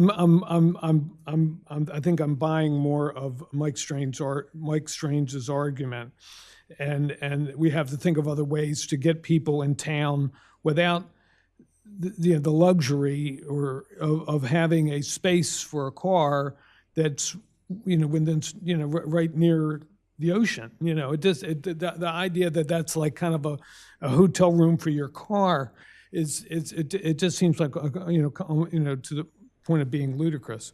So I agree with what you just said, and I think the resident parking should be returned, and then we can continue to discuss this. So. Any other commissioners? Commissioner Legree? Stormwater Task Force was absolutely adamant in recommending that the city adopt an ordinance requiring all new parking spaces to be permeable surface. So the argument that we're creating more impervious surface does not hold once we get this ordinance in place, as do many other cities. So that's something to think about going forward. Another thing to think about going forward is I expect 10 years from now there's going to be self-driving cars, and we can just tell them to go park out on the North 40 somewhere. But it's here and now. And if you recall, a few months ago when the Belmore asked for permission to put a concrete around their around their swimming pool to the Board of Adjustment, they were obligated to do that with permeable concrete. So I think that's in our future for sure. But as far as the space, I agree with the leaving it alone, leaving the hotel parking requirements alone. You can put their 2 back in, I'll vote for that. You can take their 2 out, I'll vote for that. But I think the 1 is a good way to go forward for the foreseeable future. Thank you, Mayor. So I'm searching for a consensus on the path forward, which right now seems to be to reinstate the 2 previously deleted resident parking spaces and leave the first recommendation from the Planning Commission alone, which meant not addressing hotel parking requirements for office space, meeting room space, and per room space being increased. Any further comment? Yeah, I would agree with that. I think Mr. Robinson, Mr. Moore, Mr. Strange, Ms. Everhart all made very valid points, and I agree with all of them. I would like clarification, though. Vince brought up I guess what he thought the resident parking requirement was only if there was a resident family. Can Matt or Glenn clarify that? That's a good question. And then I was listening to the discussion because if it's going to go back into the ordinance, I think we should consider how it should be worded because now it reads, +2 for the resident family, which suggests there is a resident family. And if there isn't a resident family, then what? So if it's 1 per room +2, we should just say 1 per room +2 and not attach it to a resident family, unless your intention is to only require the 2 if there's an actual resident family. No, my intention is to add 2 to the total formula, Okay. regardless of whether they have a resident. And I said earlier, they can use it for office space, for loading, for Just flex space, whatever they sort of. want. It's a flex space. Yeah. Is there, by a nod of the head, is there any objection to having the 2 extra spaces? Well, that's what it is now, right? Right, you're right. You're leaving it alone. Yeah. Yeah, I'm fine putting the 2 spaces back in then. Okay. Okay, well then I'm going to direct, unless I hear anybody else, I'm going to direct Glenn to amend the original proposed amendment to reflect that those 2 spaces will be put back in. I'll do it. And I'll probably revise the language, Mayor, just to make clear that it's 2 additional ones per hotel, regardless of whether there's a resident family or not. Correct. Yeah. Right. So this would likely be on, since it's that one minor change, I could possibly put this on the May regular meeting for a vote to schedule a public hearing, but then that public hearing would not take place until the earliest at the regular June meeting. I think, Mayor, just for me, this is a very difficult issue, as you talked about before. My disappointment, and maybe I shouldn't be, but I feel like I am, and maybe y'all can help me with this, is that no one's here from the Planning Commission to be part of this debate. And I know we got something from them on May the 2nd. It's the only document I don't have in front of me. I know it's embedded in the agenda, but it is somewhat disappointing that they're not here to engage in this. So I worry a little bit that we have recommendations from the Planning Commission that are not moving forward. I recognize all of the different opinions, especially the letter from Mr. Strange, et cetera. And I think on this issue, I wanted to acknowledge that it's a quandary for me, and I can go with the consensus of the commissioners. All right. And they are always invited, Yes. as you know. It's I know that. No fault of ours. Right. They have longstanding invite here. It's a matter that they're not in town or not available. A question for the city manager. We are engaged in a parking and transportation study currently, or approaching that. Do you know, is any of this addressed as a question to be reviewed as part of that study? Not a specific question directly, but the holistic nature of the study. We asked the parking consultant in numerous opportunities to reconcile existing studies, existing regulation, policies, procedures. But we did not bring this one into consideration. As it had not been passed, it was still, there was too much going on. And I asked that question earlier, and your response was kind of a definitive no, that they weren't, because I questioned whether we should postpone this until after the study, and the answer was no. All righty, we've got direction. Thank you very much. With that, we're going to move to the next item of old business, which is to discuss proposed updated tree code and any additional suggested amendments prior to final consideration of amending Chapter 253 trees by deleting existing Chapter 253 trees in its entirety and inserting in lieu thereof a new Chapter 253 trees. You've got support documents in front of you, the draft revised tree code final from February 7th. Honestly, I would just put that aside because I think the more relevant support documents are the tree code draft comparison chart, the current approved tree list, proposed approved tree list, and then the thing we're going to focus on today is the draft tree code ordinance with the tree code exhibit dated May 3rd, 2023. I think, Liz, probably how we'll want to approach this is to go through the draft tree code ordinance with tree exhibit line by line. I also want to remind us all that within the proposed approved tree list, Liz, I want to make sure that we haven't forgotten that I think there's some questions in there that we might need to look at the very end of our conversation to see if there's things. Of course, the whole goal here is to try to finalize the language enough that we're comfortable to be able to schedule a final meeting where we consider or vote on adoption of the changes. Let me bring up.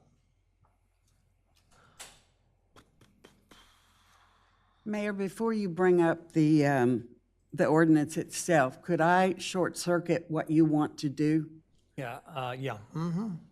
I like it when you say yes. Because I'd like you to put up the photographs, because I'd like to have a philosophical discussion with the commissioners about the address or the trees at 1019 Scarborough Extended that have been a source of interest for me for the last 2 or 3 weeks. And I need to get some kind of feel from the rest of the commissioners, their thoughts about a clarification that I think would benefit all of us before we get into the details of the ordinance, which are quite lengthy. So what you're seeing here is photographs of some very large trees that rightfully so, as I understand it. Could you go to the next one, Mayor? Yeah. And then you can see the circumference of these trees, the girth of these trees. This is a vacant lot that's being developed. And I want to preface this discussion, which I hope is brief, talking about the job of our city arborist, which I have to believe, and I believe it's one of the most difficult in town, because I don't really understand how you keep anybody happy. Because if you try to keep and it really isn't about being happy, but what it is, it's about how the application of our code impacts neighbors, impacts folks that walk our streets, and an understanding of what we're doing with our community.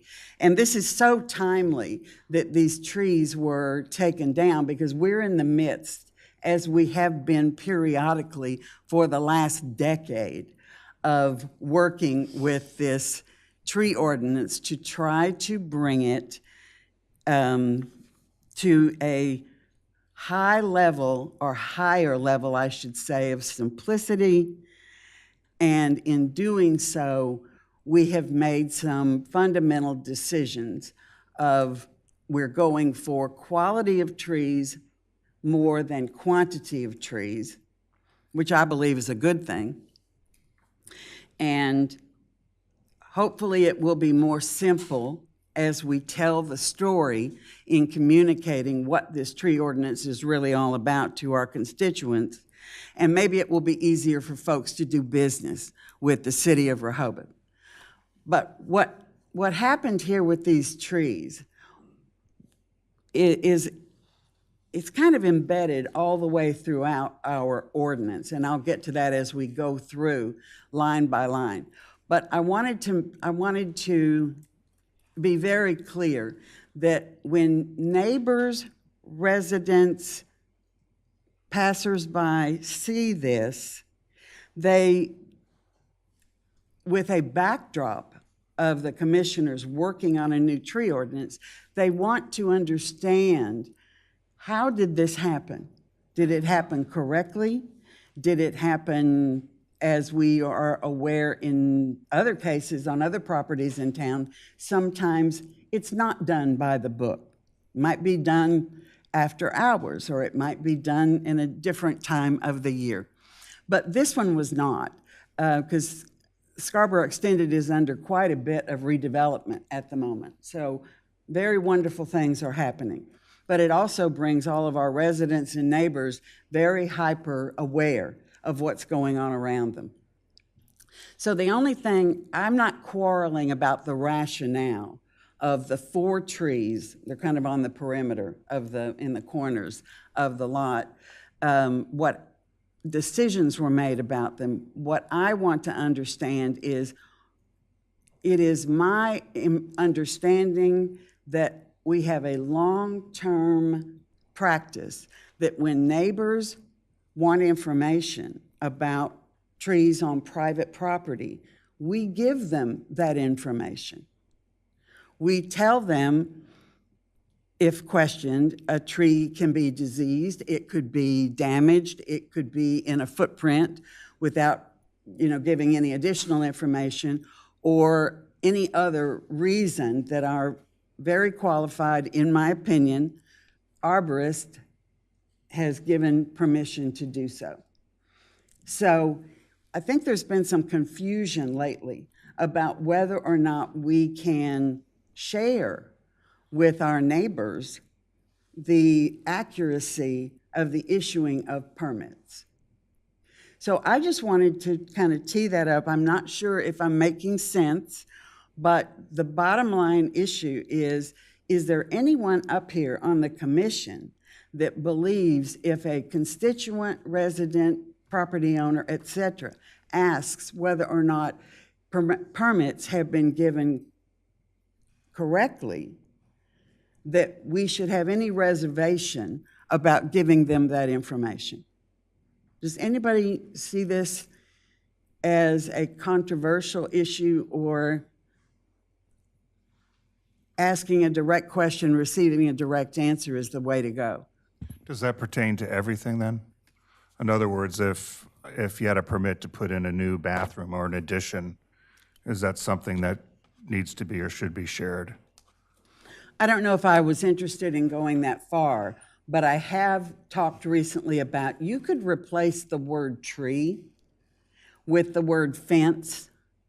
Things that are Right. things that are really available to the naked eye, as opposed to a bathroom, an interior space, et cetera. Right. But when I think about setbacks and height of fences, et cetera, I think this is a very logical way to interact with our especially our neighbors. You can't miss this when you're living next door to it or down the street from it or around the corner from it.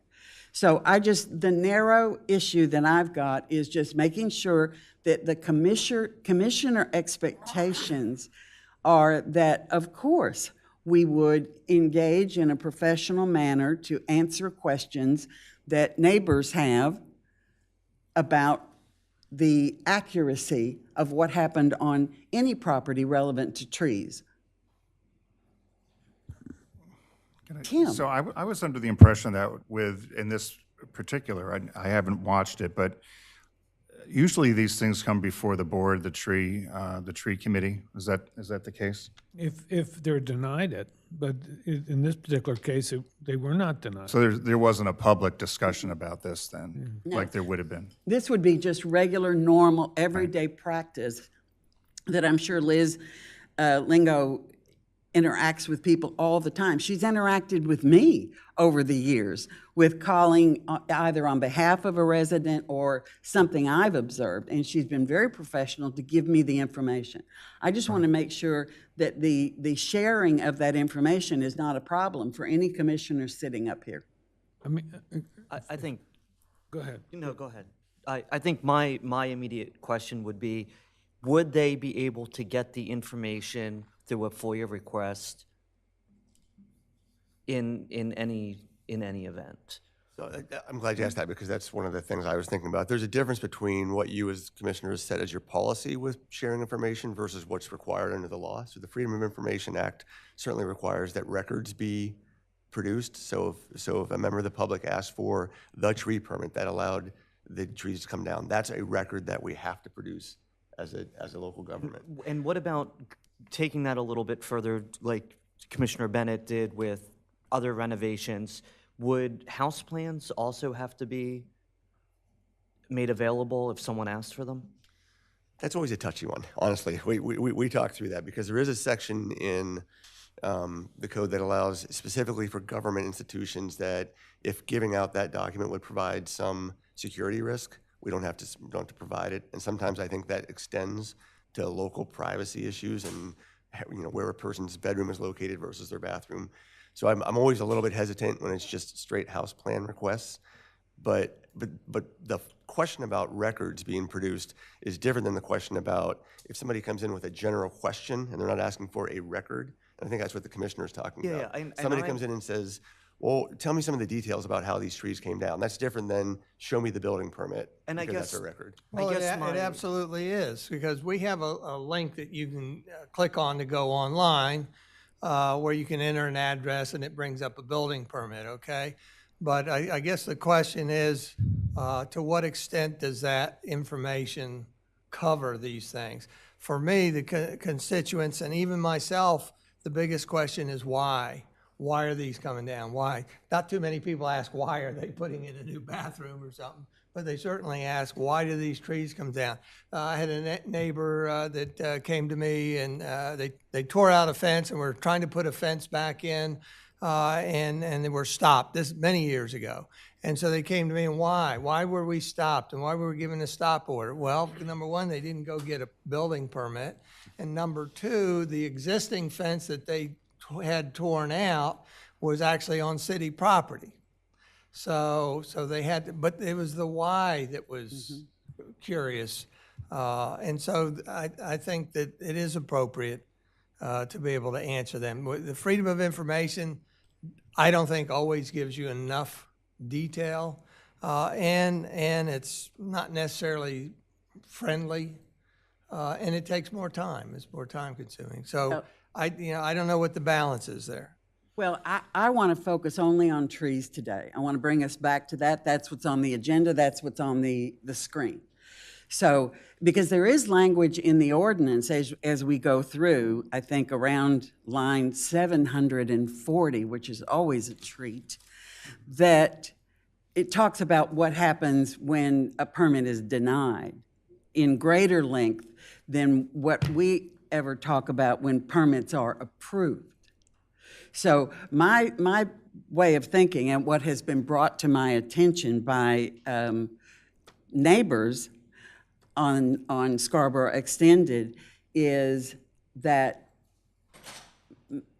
this simple issue of giving a straightforward answer, which could, if we put permits online, why don't we say this permit has been issued to one diseased tree, one damaged tree, then you could cut out any additional questioning of it if you just gave the reason. I'm not asking anybody for in-depth information about a property.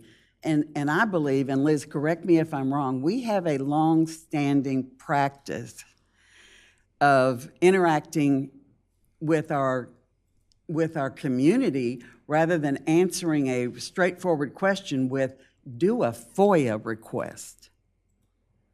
Yeah, so like what you're getting at is the rationale Yes. behind the issuance of the permit. And if somebody calls me and asks me just curious, why did this tree get removed? If I can happen to remember the tree, which usually I can, I will tell them. Yes.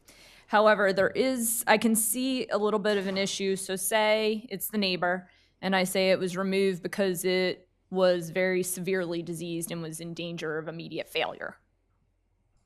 I have seen cases where that ended in lawsuits because, oh my God, my neighbor's not taking care of their property. They've endangered me. They have a failure to act. Now there's a dead tree there and it's been a month and a half and they still haven't gotten it removed. Not in Rehoboth, but I have seen this. So we do have to be careful in how we phrase things. Well, and to me, that goes, I'm sorry to interrupt you, but that goes to standard operating procedures as far as our arborist is concerned. So the narrow nuance I'm trying to get someone to say whether or not I'm rationally expressing this or not is it's a vacant lot. It's got 4 trees, just envision in the corners. They're all down. The question was, why? And there seemed to be confusion whether or not we could say why. And I am totally, I must say, at a loss of spending hours talking about that particular issue. Because I think we owe it to our residents and anyone who inquires the rationale of why we did something, a straight answer. And I'm just looking to see am I off base here or not? So somebody speak to me. No. Thank you. Anybody else, Mayor? I think you've already weighed in a bit on this. Anybody else has heartburn about this? I'd love to know it. Well, let me just, I not necessarily want to throw out a terse answer, but I mean, I think there is a certain level of privacy that is required, but in a situation with a tree, it's tough for a tree to be private. It's out there, you're going to see it. I'm not trying to figure out what kind of jacuzzi you're putting in your bathroom. I just want to know what the hell happened with these trees, So I mean, I don't know if you can make some kind of legal statement about that or whatever. But I mean, I think under those particular circumstances, yeah, I think we ought to be able to provide, an explanation, So. I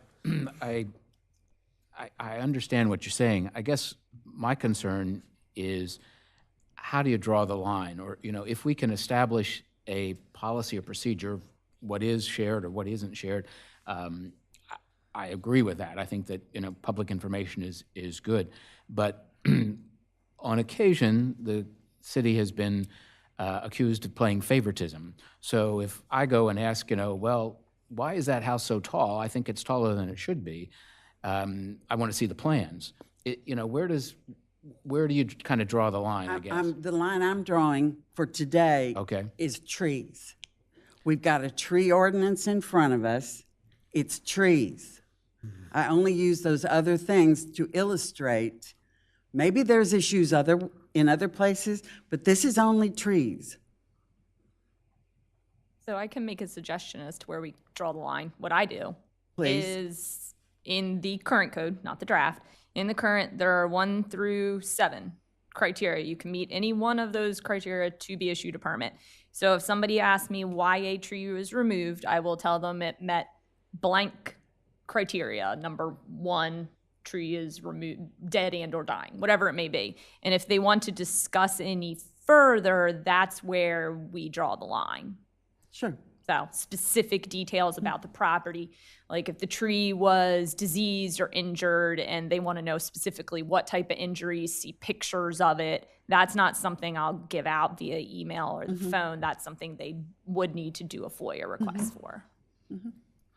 But that, once again, is in standard operating procedures.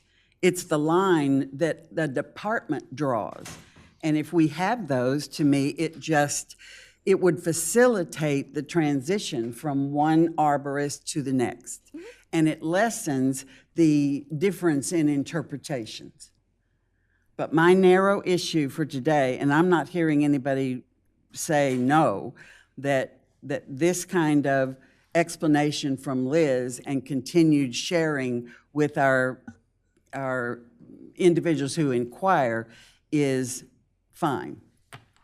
I guess from my perspective, I don't see a problem with Liz or the city manager answering someone's question. Yes, I've inspected the trees. Yes, I issued a removal permit. It met one of the 7 criterias. End of story. I guess, because they would otherwise be able to submit a FOIA request and get that information. So why not just answer the question without having them go through? But I wouldn't get any more detailed than, yes, I've looked at it. Yes, the permit was issued because it met one of the 7 criteria.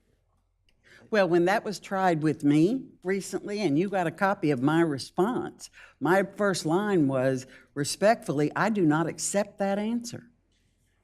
So what I'm going for is that Liz, in a longstanding practice, would tell me which of the 7 reasons you used. Yes. And that's where I want to go. No further, but which of the 7 reasons, not just that I issued it correctly. Give me a reason. And she's got 7 to select from.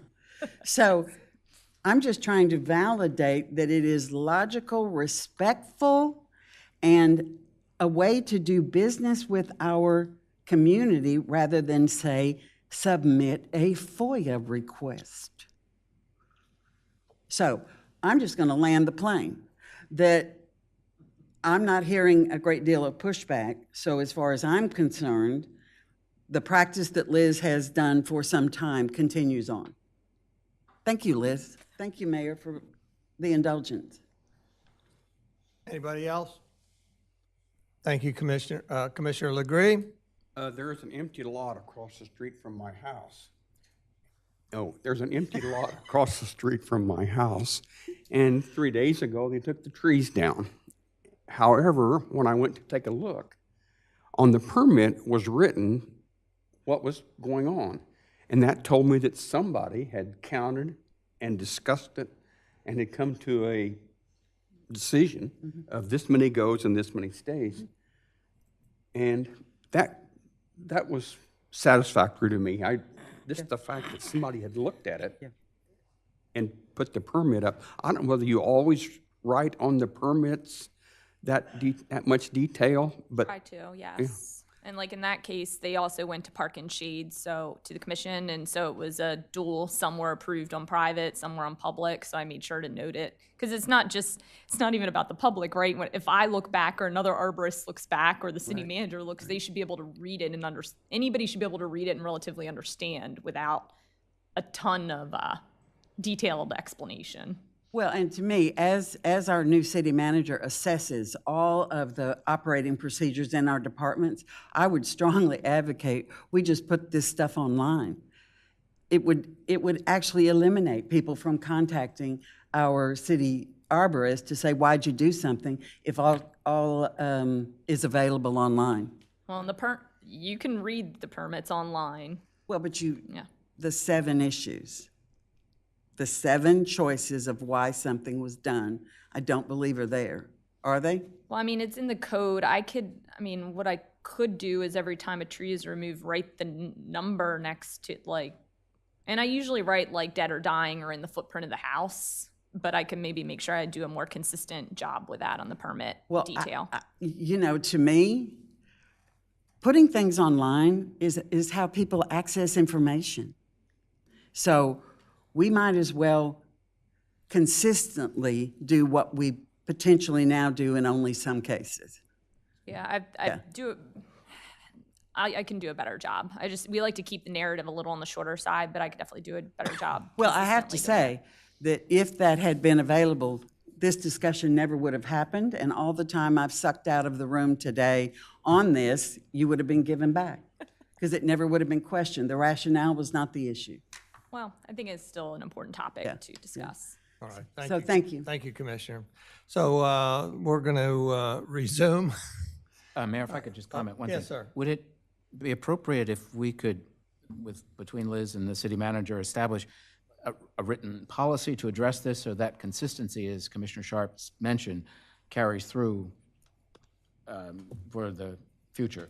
I know that our city manager is very interested on policies and procedures, and I appreciate that. So if this could be something that could take place in communications and brought forward in whenever possible to review or just put in place, I'd appreciate it. Thank you. With that, we're going to move on. Up on the screen, we've got the May 3rd version of the entirety of the proposed ordinance, new chapter. Do we just want to go through it line by line? Unfortunately, I think that's the best way to do it. And hopefully everybody just speaks up and says, that's good, that's bad, that's good. Is that how you'd like to do this, Liz, you think? It's totally up to you. I thought we were just gonna hit the changes, the red and blue, but I can. No, that's exactly it. So for instance, for me, line 165 to 167 is the first. Yeah, I didn't mean start from the scratch. I meant look at each red line comment individually and make a decision. Because again, our outcome today, hopefully, is that we pick the final versions of all the code content so that we can advertise that for our voting meeting. Okay. So we've got lines, actually, I'm sorry, lines 138 to 139. If I miss anything, speak up. 138. Yeah, that's the first one. Definition of city tree was amended. This really looks like it's just reversing the ownership from being on city property to not on city property. Well, we ran into technical details on what would a right-of-way on Columbia be considered city property, and we did not believe it would, so we thought this clarified that Columbia, State, Baird, those are all city trees. Okay. I'm going to make the assumptive close on a lot of these, so y'all need to speak up. I'm going to say that is fine. Any objection? No. So our next line that I have here is 165 to 167. Has to do with heritage tree. Do you? That's good. Okay, just. Good. We're going to go with that. 171 to 172 under invasive species. Do you want to have any explanation? It seems very explanatory to me. I don't think there are any additional discussion needed. 227. 227 alone. Any? This addition is just based on past conversations. Yeah, it was just missed when we were going back through. We realized that the mitigation trees, so when they're planted, they'll be 2 inches, and under the definition of protected tree, they wouldn't have been protected. So it was just tightening that up, that loophole. If any of the members have a public who want to say something, then best to raise your hand as we go through them. I would like to remind everybody, Francis, we have your letter. So the goal would be anybody that submitted letters to try not to be repetitive and insert new comments. if you would. 227, 238, 239, shade tree, you're just removing because it's not needed, or? Previous versions had used the term shade tree, and this version did not, so we eliminated Okay. it. Everybody okay? 318, 19, 20, 21. 38.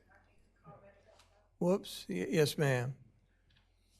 While Francis is coming up, can I just ask, Yeah, yeah. can I just ask on the use of the terminology Shade Tree Commission, is that because that's the way it is in the charter and that's the title in the charter? Where are you?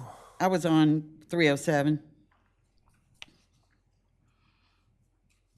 You mentioned the title Shade Tree. I'm just curious, and we can just move on to Francis.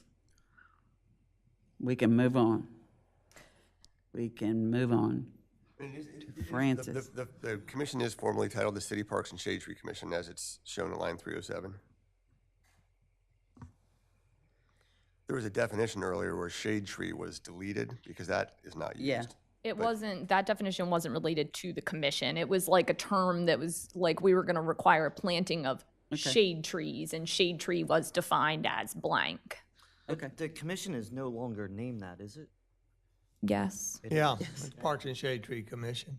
I mean, now that you're looking at it, you could change it to Parks and Tree Commission, perhaps. That was my Tree question. Commission. I thought it was in the charter. Am I wrong that this is not in our charter? No, it's not. in the Okay, charter. thank you. So unless there's any No. interest in it, we're going to leave it alone. Francis, go ahead. This is just a minor, if you will, your editorial, name. Francis Kelleher, resident. A minor editorial comment that I did notice when I saw that the shade tree was stricken. Now we sort of have the term canopy tree. And what I then went up and looked, and there is no definition for canopy tree. And I thought, well, you know, maybe there should be a definition for what is a canopy tree or what counts as a canopy tree. All right, thank you. Tom? Tom Gaynor, property owner in Rehoboth. I just would call your attention to the last meeting, the YouTube, 3rd hour, 6th minute, and 30th second of when I delivered a 4-minute diatribe against the absolute garbage that this proposal is from top to bottom. Poorly drafted, poorly thought out, power-oriented, and it invests the arborist office as a super czar that approaches all construction projects to be dictated pursuant to a fungible, replaceable, personal asset of a homeowner. And Ed rightly nailed it. He has tremendous reservations about investing any city employee with that much power to trump the construction code. You guys are touching base on none of these issues, none of them. There is 3.9, 3.10, you get a variance if we say you will on the commission. You're doing nothing about the authority. There's no change to the authority of the arborist in the revised draft. All of the comments that I delivered last time, and Susan Gay is not even here, and purportedly she's the one who drafted it. I went to the tree commission meeting that she chairs 4 days after the last meeting, tried to engage her in a conversation about how these egregious provisions even made it into our proposal, and was shut down and told, as the only audience person in the room, that it was an inappropriate topic at the tree meeting. So the whole genesis of this thing really starts to smell. It is a power play, investing way too much power, one city employee, no accountability, and the accountability starts with the deletion of even having to provide a rationale for the dictation of permit grants or permit denials. And it goes to your point, Tony, about what's the information that's provided. If we're collecting the information, it should be reported. So I don't understand the point of this deletion. And the interesting thing, Stan, that Tony brought up about the information availability. I've been waiting for 1.5 years from you on the discussion that we've had about Lake Garrar and which city employee or city contractor contacted the Army Corps of Engineers to come and seize an asset of the city. 15 months I've been waiting for an answer. You guys, this tree proposal is obnoxious. It is anti-homeowner. It is anti every single person who owns property in this city. And as I said last time, it goes back to the beginning. trash it and send it back to Susan and tell her to draft something that's pro-homeowner. This is not it. Thank you, Tom. We'll go back to our methodical approach here, 318, 19, 20, 21. This is under duties and responsibility of the Parks and Shade Tree Commission. Do you want to explain anything, Liz? Because it requires an annual report regarding the urban forest plan, and so it's really easy in our computer system to run a report, anybody, and it'll spit out what we had in blue. The other stuff we can do, but you would have to go through each individual permit description of 100 to 150 permits. So we didn't feel like that would be a reasonable thing to expect when we're doing an annual review of a plan. Right. So the work is done by city staff, but the analysis and review is by the Parks and Shade Tree Commission.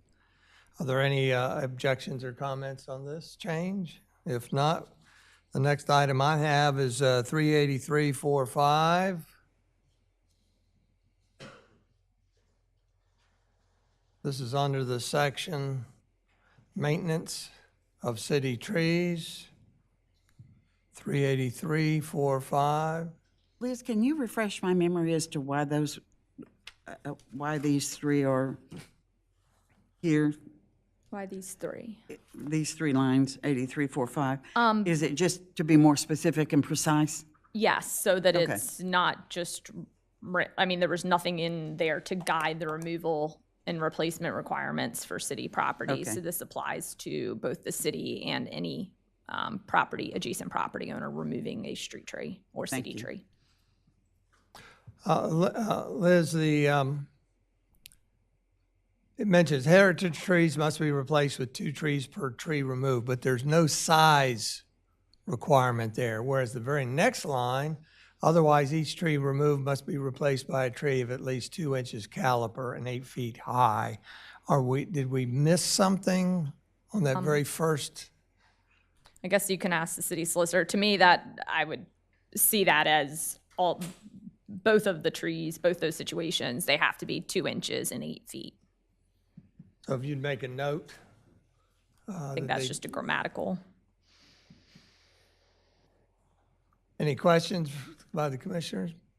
If not, line 432, 433. Mayor, before you get there. Yes, ma'am. In line 409 and 410, the tail end of 410, said owner shall remove all dead, diseased, or dangerous, et cetera, because it may constitute a menace to the safety of the public.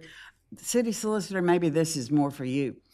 If that were to be the case, or deemed to be the case on school property, do we have any jurisdiction over that, or is that a flat no? We're on line 410. I was taking the note on the 2-inch trees before. You're at line 410? 409, the end of that, where it begins with said owners shall remove all dead, diseased, blah, blah. Well, not blah, blah, that wasn't respectful. On Rehoboth Elementary School property, do we have any jurisdiction, or is that a flat no? And generally, the state has jurisdiction over all of that. Rarely can we step in, but I wouldn't say we don't have any jurisdiction. I'd have to take a closer look. I have not looked at that issue. Could you look at it? Because I get quite a bit of feedback about people walking down property lines that are somewhat adjacent to the school property, and they're walking under dead trees, dead limbs. Right. And I don't think there has been much energy from the state or the school district to do anything about that. Sure, I'll take a note. Thank you. 432, 433.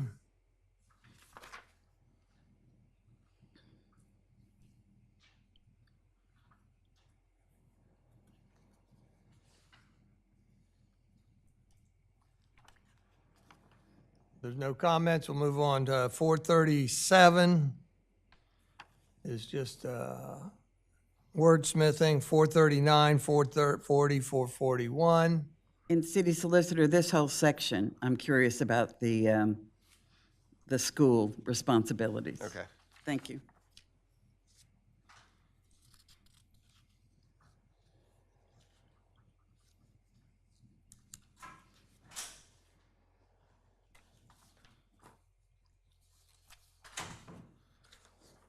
My next thing I've identified, line 482, 483.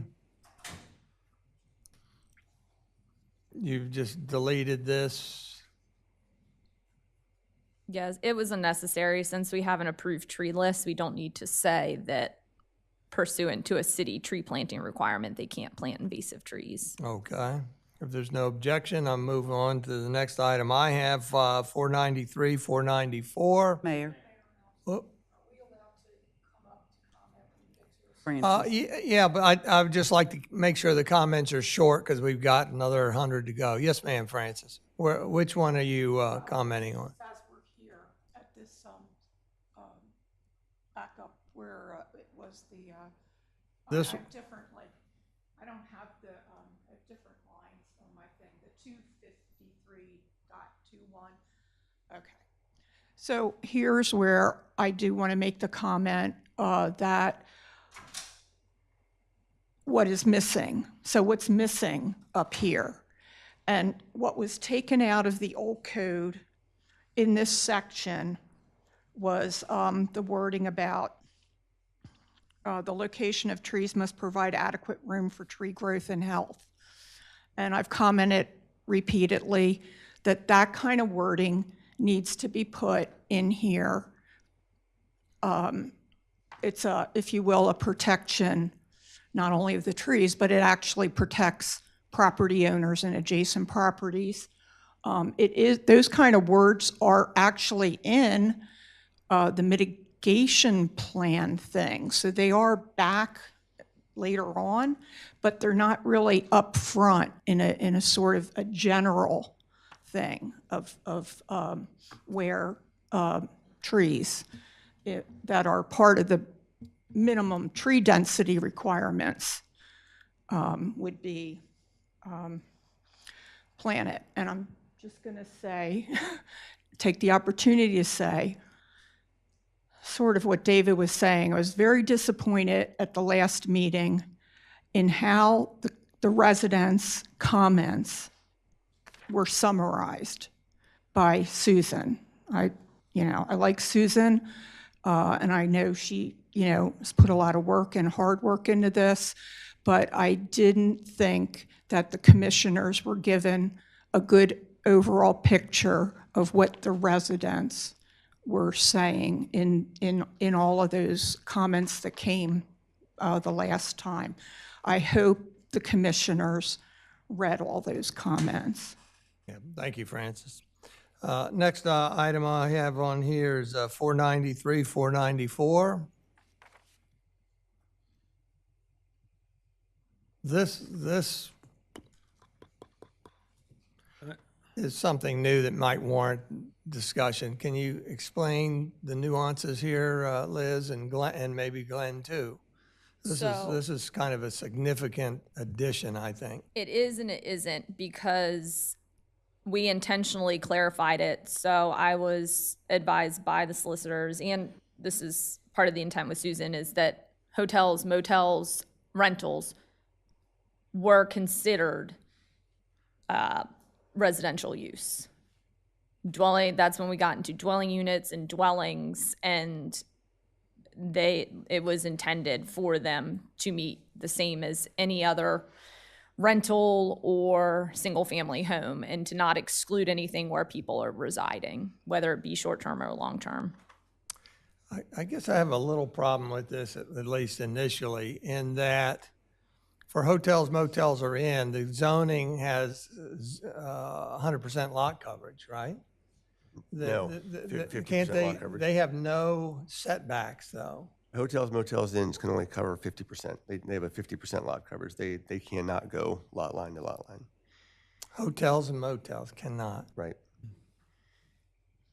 The discussion I recall from months back was that initially there was a conversation about should each hotel room be required to have some tree density requirement. And my recollection is that the commissioners rejected that proposal, but did want to include a tree requirement based upon square footage for hotels and motels.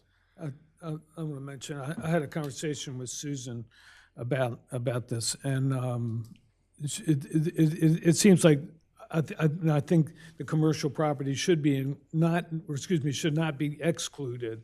However, I think this is a situation where largely they can't meet it. In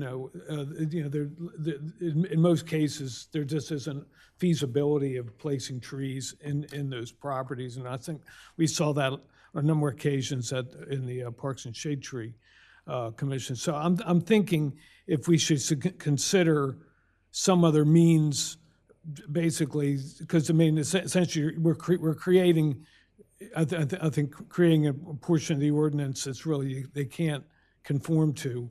So would it be better just to come up with some other mechanism, like an impact fee or something like that, that just, as part of it, and how don't we essentially how we would think about that? Don't we essentially have that by allowing either an appeal for a fee in lieu or an administrative fee in lieu? I mean, that's what most commercial properties do, right? They just pay a fee in lieu of mitigation. Yeah, there have been a couple of, because we haven't had new hotels since I've been here 7 years. So we've had a couple of conversions and multi-use, and they've had to meet the minimum density, and some of them have planted trees because they had setbacks. And some of them have come to Park and Shade and paid a fee in lieu of mitigation. So we are making that easier for them in a sense that if it's an area where they have been permitted to cover their whole lot and have no room for trees, then they can just pay the administrative fee in lieu, as dictated in here at that set price. And if they would like to request a variance from that price or reduced fee, they're able to go to Park and Shade and do so. My qualification is, why would we create an ordinance that would like automatically send you to Parks and Shade? If that's going to be the norm. Well, it doesn't for this. Most of them will not come to Park and Shade. Most of them will probably pay, honestly. Right. Well, if offered, yeah. But, okay. Any other comment? Yeah. State your name and relationship to the city, please, and go ahead. Jim LaShora. I'm a resident of Scarborough Avenue Extended. In fact, my house was shown in earlier pictures that showed the cut-off trees. So I am there, and I have 1, 2, 3, 4, 5 properties either adjacent to mine or very close to mine that are commercially zoned. 4 of the 5 are being used residentially. The 5th one is a fire lane for a shopping mall that is, I think, being used not residentially. So the beginning of this says each lot used for residential purposes, whether zoned residential or not. So do we define what is meant by used for residential purposes, or can the commercially zoned lots say they're not being used residentially and cut down all the trees? That's my question. Thank you. Thank you, Jim. Any further comments? Yeah. Just in response, I mean, I think the residential uses are pretty clear in the code. What is a residential use? And those uses, if the lot is being used for one of those purposes, then it would be subject to the ordinance. So the commercial lots that he's mentioning that are near his home, if they're used for single-family residential purposes, they would have to comply with the ordinance. Or apartments, right? Or apartments, sure. Lynn, next I've got Liz, 502, 503. You have a deletion there. Yes, we encompassed everything in one above. And 505, you have delete this wordsmithing. 509, 10, 11, 12, 13, 14. You want to explain any?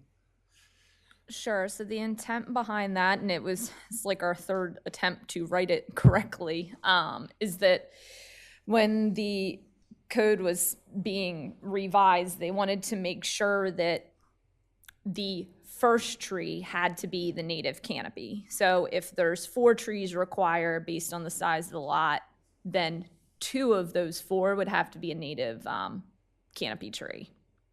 So as the code is now, it just says a maximum of 1 small species per 5,000 square feet. So if you have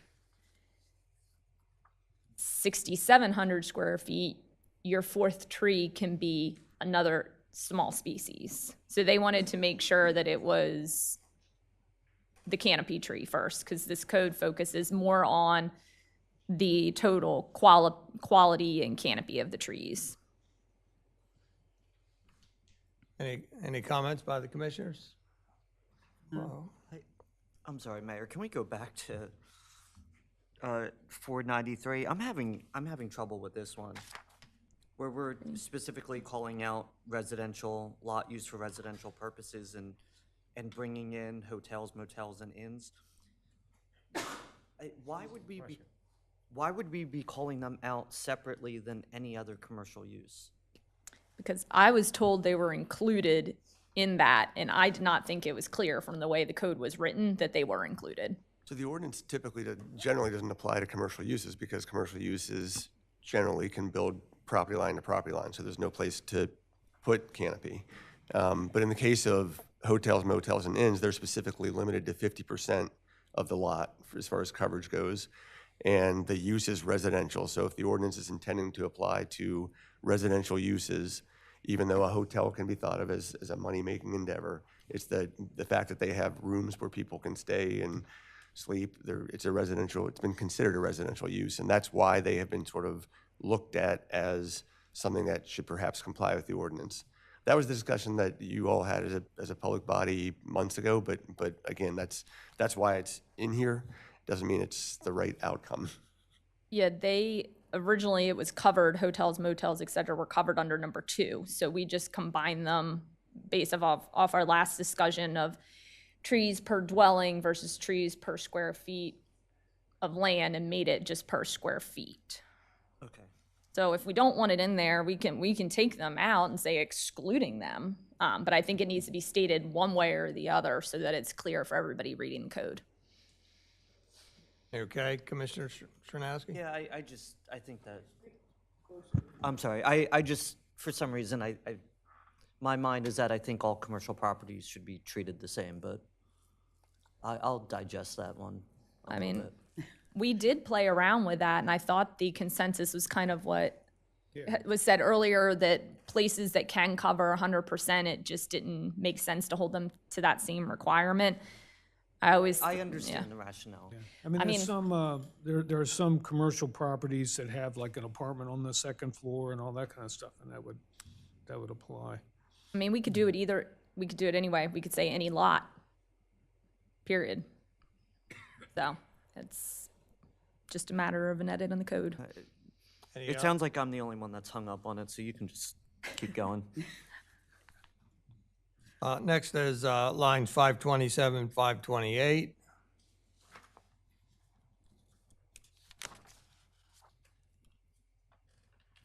That was already mentioned somewhere else, mergers and subdivisions, and for some reason this section didn't have that part in there. It left out the one merger part.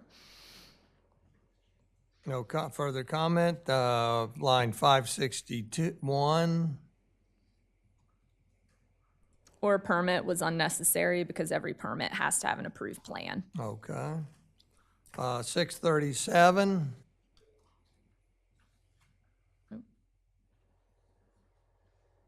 Wait, you missed one. 585. 585, yeah. 585, did I miss one? Yeah, a blue. Yep. 585, building permit related to land use. Did that used to be 1,000? There was nothing there, and that was the problem. So I said, so if somebody puts in a 5x5 trash pad, they have to make a tree plan. It seemed pretty onerous, so. Okay. And we're pretty much at 500. You can read it in a different way in the current code, but that's what it's at in the current code is 500. We just made it a little bit more succinct here. So that was line 537. Before I move on, Tom, did you have, no? Okay, 686. Mayor, can I jump in? I just want to reiterate my concern. I have a huge problem with where are you? 649, which is the tree removal permit. This is a section that allows the city arborist or any city staff to dictate construction plans, suggest alteration of building design, alternate location of building. I just have a huge problem with that section.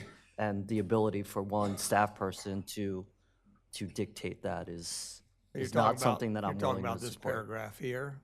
Correct, yeah. Give us a, give That us line 649. It starts at 649. give us a minute and let's read it.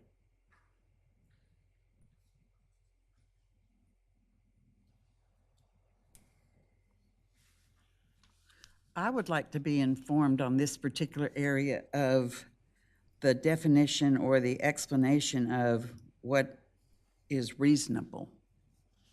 How does reasonable actually work in practice? It's around line 655 and the end of it. Well, and that's why it goes on to say reasonable effort shall include. So this directly reflects our current code, 253.26, let's see, F.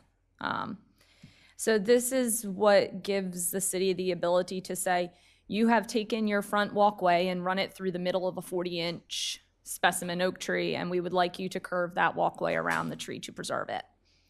This is what we point to. So Liz, I see the different types of things. So how does that actually take place? Is it meetings with the property owners or emails with the property owners or all of the above? And phone calls, consultation with either and or the chief or assistant building officials.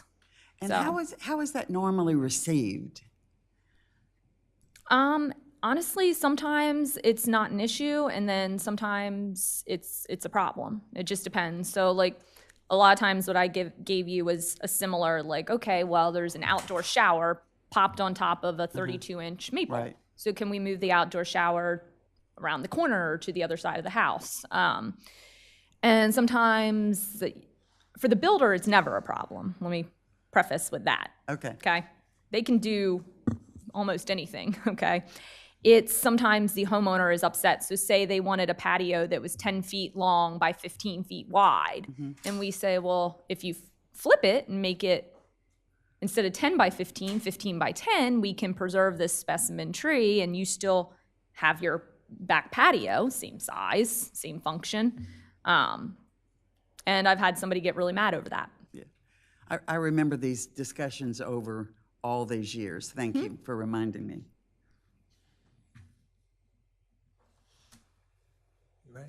Tom Gaynor, property owner. So how it plays out is you have Dom come out, the former city licensing agent and the city arborist, and tell you where to put an improvement on your land. That's how it plays out. And then you have a conversation with Dom that says, I will see you in court. And then Dom concedes because he doesn't have the authority to be a construction advisor. He has the implementation authority, not executive authority, for the code. And that's the problem with this provision. And I'm grateful for Ed pointing it out, because this is exactly where I went in my third hour, 6-minute, 30th second YouTube commission meeting of April 2023. Alteration of building design.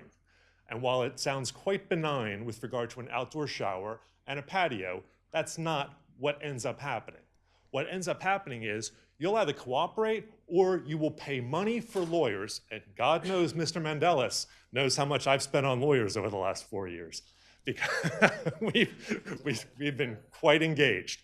And you shouldn't have to get a lawyer every time you want to manipulate and exploit your assets, your property, your investments in this city over a fungible, replaceable, removable asset that is worthless, except to the homeowner who determines where they want to move it to, or if they want to buy for $5,000 a mature maple specimen and relocate it somewhere to accommodate the construction plan in order to maximize the value of the property that they've purchased. So while it sounds benign on the patio alteration around a 40-inch oak or the outdoor shower, that is not the way it plays out. Otherwise, the city would not have the costs to Mr. Mendelis and all the other lawyers that defend the various commissions here, because people are tired of being pushed around when it comes to the exploitation of their own assets. Remove it. Remove the discretion. She shouldn't be a super czar, and that's no offense to Liz. Liz is a great person, but the arborist is not the person that should be a super czar on construction and exploitation of personal assets, period.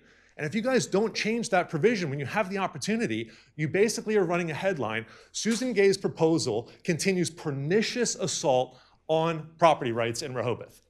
That's the headline I hope the Cape Gazette picks up. Please change it. Thank you, Tom. Francis?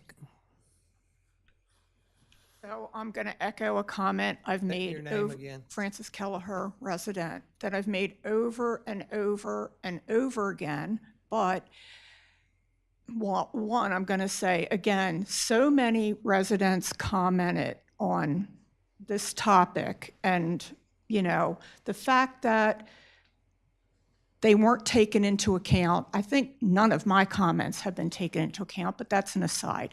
But the issue that I've brought up time and time again is that our code is so out of line with all other tree codes in the state of Delaware. And I'm just going to pick on the town of Bellefonte and most towns. I mean, look at the code in most towns. Homeowners have, there are very few. There are a few others, or one, I think, other that I found. I think it was Smyrna. But all the others have no requirement that you obtain a permit to cut down a tree on your property. You have the freedom of doing that. Most people don't just, I think there's a big difference between trying to protect our land from developers doing clear cutting and homeowners wanting to do things on their property. Could be to beautify their property or whatever reason. What really has resulted is that these kind of regulations that I think were geared towards trying to prevent clear cutting have then, morphed to where they end up restricting freedom of homeowners to plant a tree where they want to. I'm going to say it again. Don't tell me to that I have to plant a tree in my front yard versus my backyard, or that I have to plant a canopy tree here. I don't want to be told I have to plant a canopy tree anywhere if I don't want to. I mean, it just comes back to the fundamentals of property owners should have the freedom to do what they want on their private property. I accept the spirit of, and agree with the spirit of preserving trees and having good tree cover. So, I've stopped commenting on what I don't think is appropriate either, but the density requirements. Fine, we'll have a density requirement for 3 trees, but don't tell people exactly what kind of a tree they're allowed to plant and in what spot, or that they must plant a tree in this spot or that spot. Thank you, Francis. Move along to line 686. That's within the tree removal permit. Here's those 7 criteria that Liz was mentioning earlier, the criteria for issuance of a tree removal permit. Line 686. It sounds like it's wordsmithing. Yes, because once you have over 90 inches, mitigation isn't required. So we wanted to make that clear as well. All right, line 723.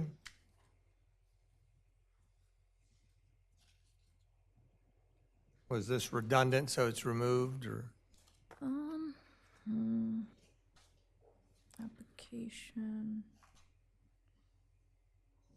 Yeah, well, because we started all this before the stormwater ordinance was in existence, so the stormwater / erosion control plan is now its own trigger and plan covered by building and licensing, so it didn't need to be on the tree code. Line 752, just wordsmithing. 763, wordsmithing. 769,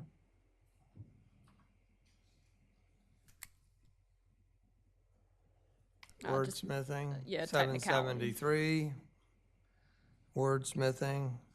779, it's a change from 1,000 to 500. This reflects that The earlier, 500 that was inserted earlier. yes.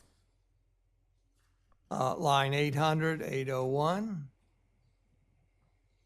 Changing it to match the definition we have up above. Okay, in 3 places there. Yes. Actually 4, because we go down to 809, 810. Mayor, before you get much further, Yes. can we double back just quickly to around line 791? It's talking about something in this little section about construction protection, and maybe I have just never seen this notion that a 6-foot wide, 4 feet high barrier with a sign marking a no entry zone shall be erected around the tree. Do we have signs? No, but almost every other tree preservation code in the US requires signs. So why is it in here if we don't use this? Am I Because mixed it's a new, up?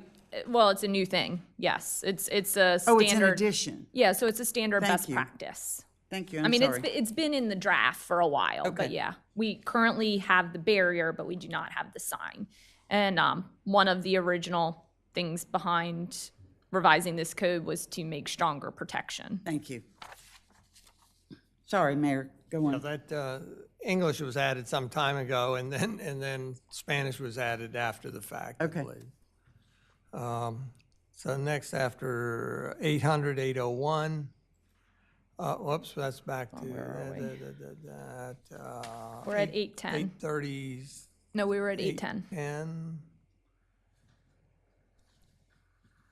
810. And made of organic, environmentally friendly material that must be alterations to the bridge.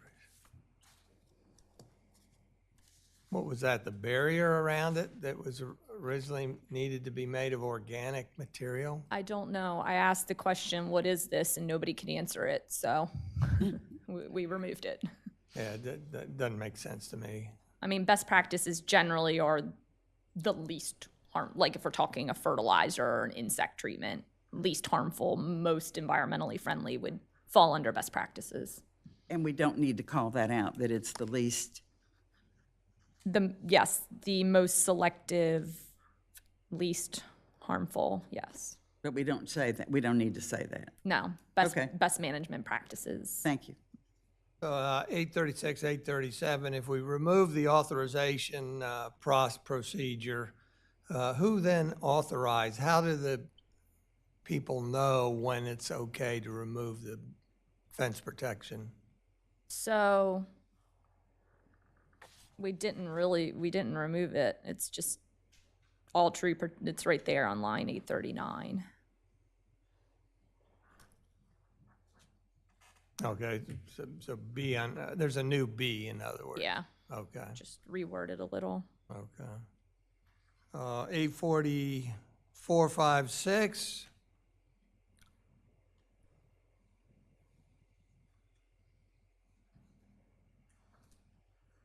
Any comments? 856. This is wordsmithing. 859, 60. Because It's renovations. wordsmithing, Yeah, basically. renovations and additions don't have a CO. They just have the final inspection. So that's wordsmithing, basically. 914, I have 914 to 931.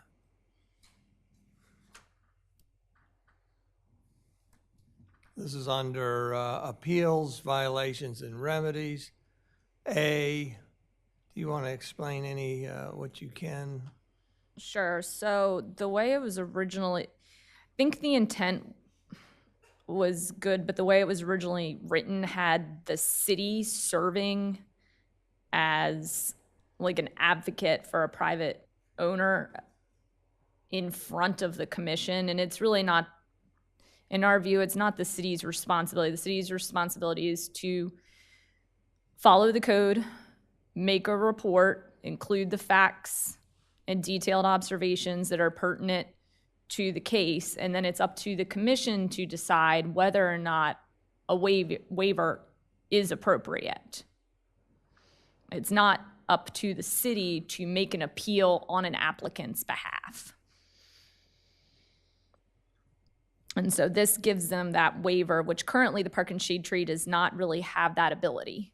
They just have to find whether or not the arborist made an error in the decision. So this gives them the opportunity to say, well, we believe the code has been interpreted correctly. However, we find that since you were allowed to cover most of your footprint because you're a pre-existing non-conforming hotel, and we find it's reasonable to give you a waiver and reduce the fee in lieu, or whatever it may be. Even though the code says ABC, your case is unique, and this is why we're granting you this waiver. Any questions on that entire paragraph? Next item, 933, 944. Any person aggrieved by a decision of the city arborist relating to a tree plan or permit application may appeal. This has always given me heartburn because, I don't know what they call it, vested interest or whatever, that somebody on the diagonal opposite side of the town, 1.25 miles away, can be aggrieved by a decision of the city arborist. According to this, they can live up on Plantation Road. And and what I've learned about vested interests, it seems to me there needs to be some kind of qualification there. Well, I suppose, Mayor, the first thing would happen if it's somebody across town or outside of town who's bringing the appeal, there'd be a question of standing, whether the person could actually, has standing, that it has to be a concrete particularized harm to them, and the Board of Justice, or in this case, the Parks and Shade Tree Commission would have to make that determination. But if you wanted to limit it within this ordinance to say, any person within, 1,000 feet, 1,500, whatever you would come to who was aggrieved by a decision, that perhaps is a limitation you could put on it. I agree with you. Somebody in Plantations Road should probably not be able to bring an action So here. you're saying the Parks and Shade Tree Commission does have the authority and would know to... There's a legal test to determine if somebody has standing or not to bring an appeal such as this, and if the individual who was granted the permit, perhaps, who's now being appealed, could make that argument to the Parks and Shade Tree Commission, if they were sophisticated enough to know that that's an option, that standing's a thing, but that's why the doctrine of standing exists, is for people who say, I'm aggrieved, but they don't really have any particularized harm that's specific to them, then those actions should not go forward if the appropriate argument's made. Any comments by the commissioners? Tom? Tom Gaynor, Rehoboth property owner. The problem with that, Glenn, is you're still inviting people to be the nosy neighbor that Tony has already talked about, and I also, going back to that point, I don't believe anybody has any information about any private dealings with the city, but that's another issue. This is just an invitation for the nosy neighbor issue. And if they have standing, they're going to have standing regardless of what the statute says. So why even have it? Why even have the provision? And if you're going to have the provision, then you should at least set up a predicate that it's got to be direct and material harm. And if there's no direct and material harm, what's the purpose of the nosy neighbor issue? So it's a very simple change. Any person directly and materially aggrieved. And that eliminates all the nosy neighbor issues and complaints from somebody a half mile away, a mile away, or who just doesn't like the fact the trees are coming down and they don't know why, because it's not a property that they own and it really shouldn't matter to them. Mm-hmm. So I feel like at one point we had a conversation about perhaps putting the standard for standing in the ordinance itself. I don't know why we why that didn't happen, but I mean, I think that's basically what Mr. Gaynor is saying, is if you could provide this legal standard, whatever it might be, material particularized harm or something else that tracks the standing doctrine. This language, any person aggrieved by a decision, tracks the language in the zoning code for people aggrieved by the decision of the building official can go to the Board of Adjustment. And that's kind of the genesis of this section. So I think a lot of the standards would probably be analogous. But if you wanted to put in a clear standard such that the Parks and Shade Tree Commission have some direction within the ordinance itself as to who does and who does not have standing, that's a change that we could make, and I would just track the case law and put it into the code itself. At least there's a 450 fee, so that they're not doing it willy-nilly. There is some cost to them. I think I tend toward relieving some of the burden of the Parks and Shade Tree Commission by having a standard in there. What the standard is, I don't know. But 1,000 feet, well, do it within 5 yards or something, 5 properties or something. So what would that translate to? 5 times 100, 500 feet or something. I mean, I don't know if you have case law that might help guide us into something like that. But the point is, what is the pleasure of the commissioners? I'd be interested in looking into some kind of a standard that restricts the person aggrieved. I'm certainly in favor of that. I think when you come to legal standing, it's always a bit subjective. I certainly have disagreed with appeals coming before this body on whether certain people had standing or not. So there is a level of subjectiveness to it. So I think anything that we can tighten that up is better. For existing code, I think we use 1,000 feet for permanent compliance. Anybody within that or a liquor license, is that? For being aggrieved or for being noticed? This is where I was going as well. There's sort of a built-in presumption that a person that's within 1,000 feet for permits of compliance and also for Board of Adjustment applications. We mail Board of Adjustment 200 feet, right? 200 feet. Right. So maybe there's a sort of a built-in presumption that if you're within 200 feet, you have standing to appear before a board on an appeal. So I mean, that's one place you could look to as a built-in right to bring an appeal. I mean, that is an existing standard within our code that uses a model for applied. So we're not reinventing the wheel type of thing. Or the phrase, about defining aggrieved, so. I'd like to go that way. Does anybody join me? I agree. Agree. Tony's nodding her head. Ed, 3, 4, 5. So let's go that route for next presentation. Francis, come ahead. Francis Kelleher, resident. So, I mean, the old code only had appeals processes that related to decision regarding trees and parks, and the second one was where it related to decisions involving cutting down trees. So I really welcomed this new language, if you will. It's taken out the thing about the tree removal permit. So that's gone. So basically everything from the old code is gone. But what has been, in a sense, added is, I'll just say a person was standing aggrieved by a decision, and it could be regarding a tree plan. The tree plans in the future won't be so bad now that we've simplified the mitigation plan part. But nonetheless, I'll make the same comment I made the last time, that even how this is written now makes it pretty much unviable to a person, because I'll just use the example. A neighbor will not know that a tree plan a decision has been made on a tree plan within 30 days of the date, I guess, of the decision. So they'll only know much later, could be a year, could be, it may be much later when the actual tree plan is implemented. So I feel, again, there needs to be some kind of wording around the within 30 days of the date of the decision. Just the decision that approved a plan is not going to be helpful. It should be something along, before we talked about the idea of notifying homeowners and that kind of thing. If that can't be done, then it should be that more related to the timing of when a tree plan is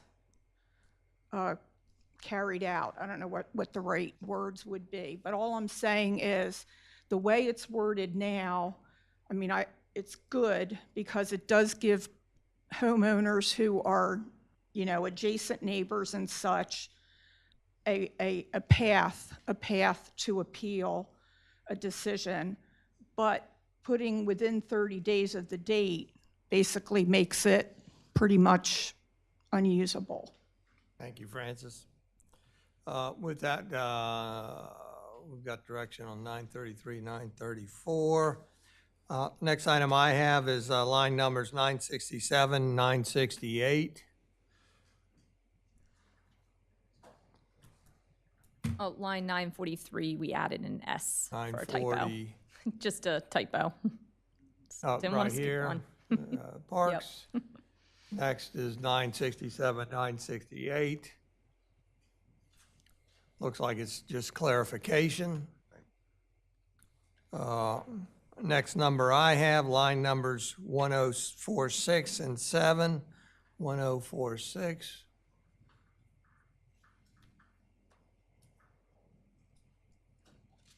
Well, I'm thinking back to that tree appeal, $450 appeal fee. When was that established? And when was the last time it was analyzed for sufficiency in covering costs? Because the purpose of that is to cover our attorney costs. Yes, so I presented a cost of advertising, estimated staff time, city solicitor time, and the commissioners discussed and decided to have the fee cover the advertising and solicitor. How long ago was that? What do you think, less than a year? Within a year? Within a Yeah, year? it's been a few months, So though, we 6 months. already updated it, okay. So lines 1046, 1047, a fine. So you've gone from a range to a finite number. I always thought we always argued for a range. You like the solid number? We've gotten complaints that people want justification as to why they were given the higher number, and then they didn't like the answer, so we decided to eliminate any perception of fairness or treatment and just make it one number. All right. And so that's all I've got. I'd like to ask the commissioners what they'd like the next path to be. We could put this on the May regular meeting, which was my intention, if everything was smooth, and I don't know that everything was smooth. I think that we need to perhaps bring this back to the June meeting in a clean, accepted version, or we can bring a red line version, then an accepted version, and then the hope would that would be put on the June regular meeting for a vote. Well, how many changes were there? Just two? One? There was, there was adding this, so, You mean major changes from? No, yeah, you're clarifying that the 2-inch caliper in that one section. That's not a. I have some stuff I need to look into as far as the elementary school goes. I don't think that really relates. Then there was trying to work in some language to Ms. Kelleher's comment about spacing the trees appropriately to promote growth. And then It's already finally, in there twice. We already talked about that twice, so I don't think that's. maybe you can help me find Yeah, that. it's already. And then echoed finally, to there's just the language on the appeals need to be added. So It's really just the appeal stuff. So technically, we could clean this up, do a revised red line version and a clean version, and present this for a vote at the May meeting. If you're more interested in affording the public a little more time to get it ahead of time, then we should go to a June workshop meeting and then a June regular meeting. Commissioner Bennett? Yeah, I have I guess a simple question, being one of the newer commissioners, and I appreciate that people spent 10 years on this, which I find frightening. And what I don't understand, or what I'm disheartened about with this, is when we started and we held many meetings, special meetings about this tree ordinance, and now we have something that's 24 pages long, single-spaced. And the objective was we were going to simplify the tree code. And I guess I'm going to ask my fellow commissioners, since I'm new, have we simplified the tree code? I'd like to weigh in on that, since you asked. I feel exactly the same way up to a point. I'm trying to grapple with the difference between the ordinance language and the comparison chart that is attached and embedded in the agenda. To me, the story that needs to be told about the tree ordinance is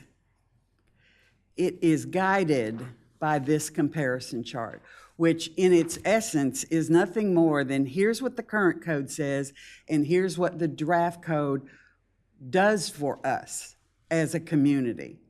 We'll get natives plus larger non-native trees.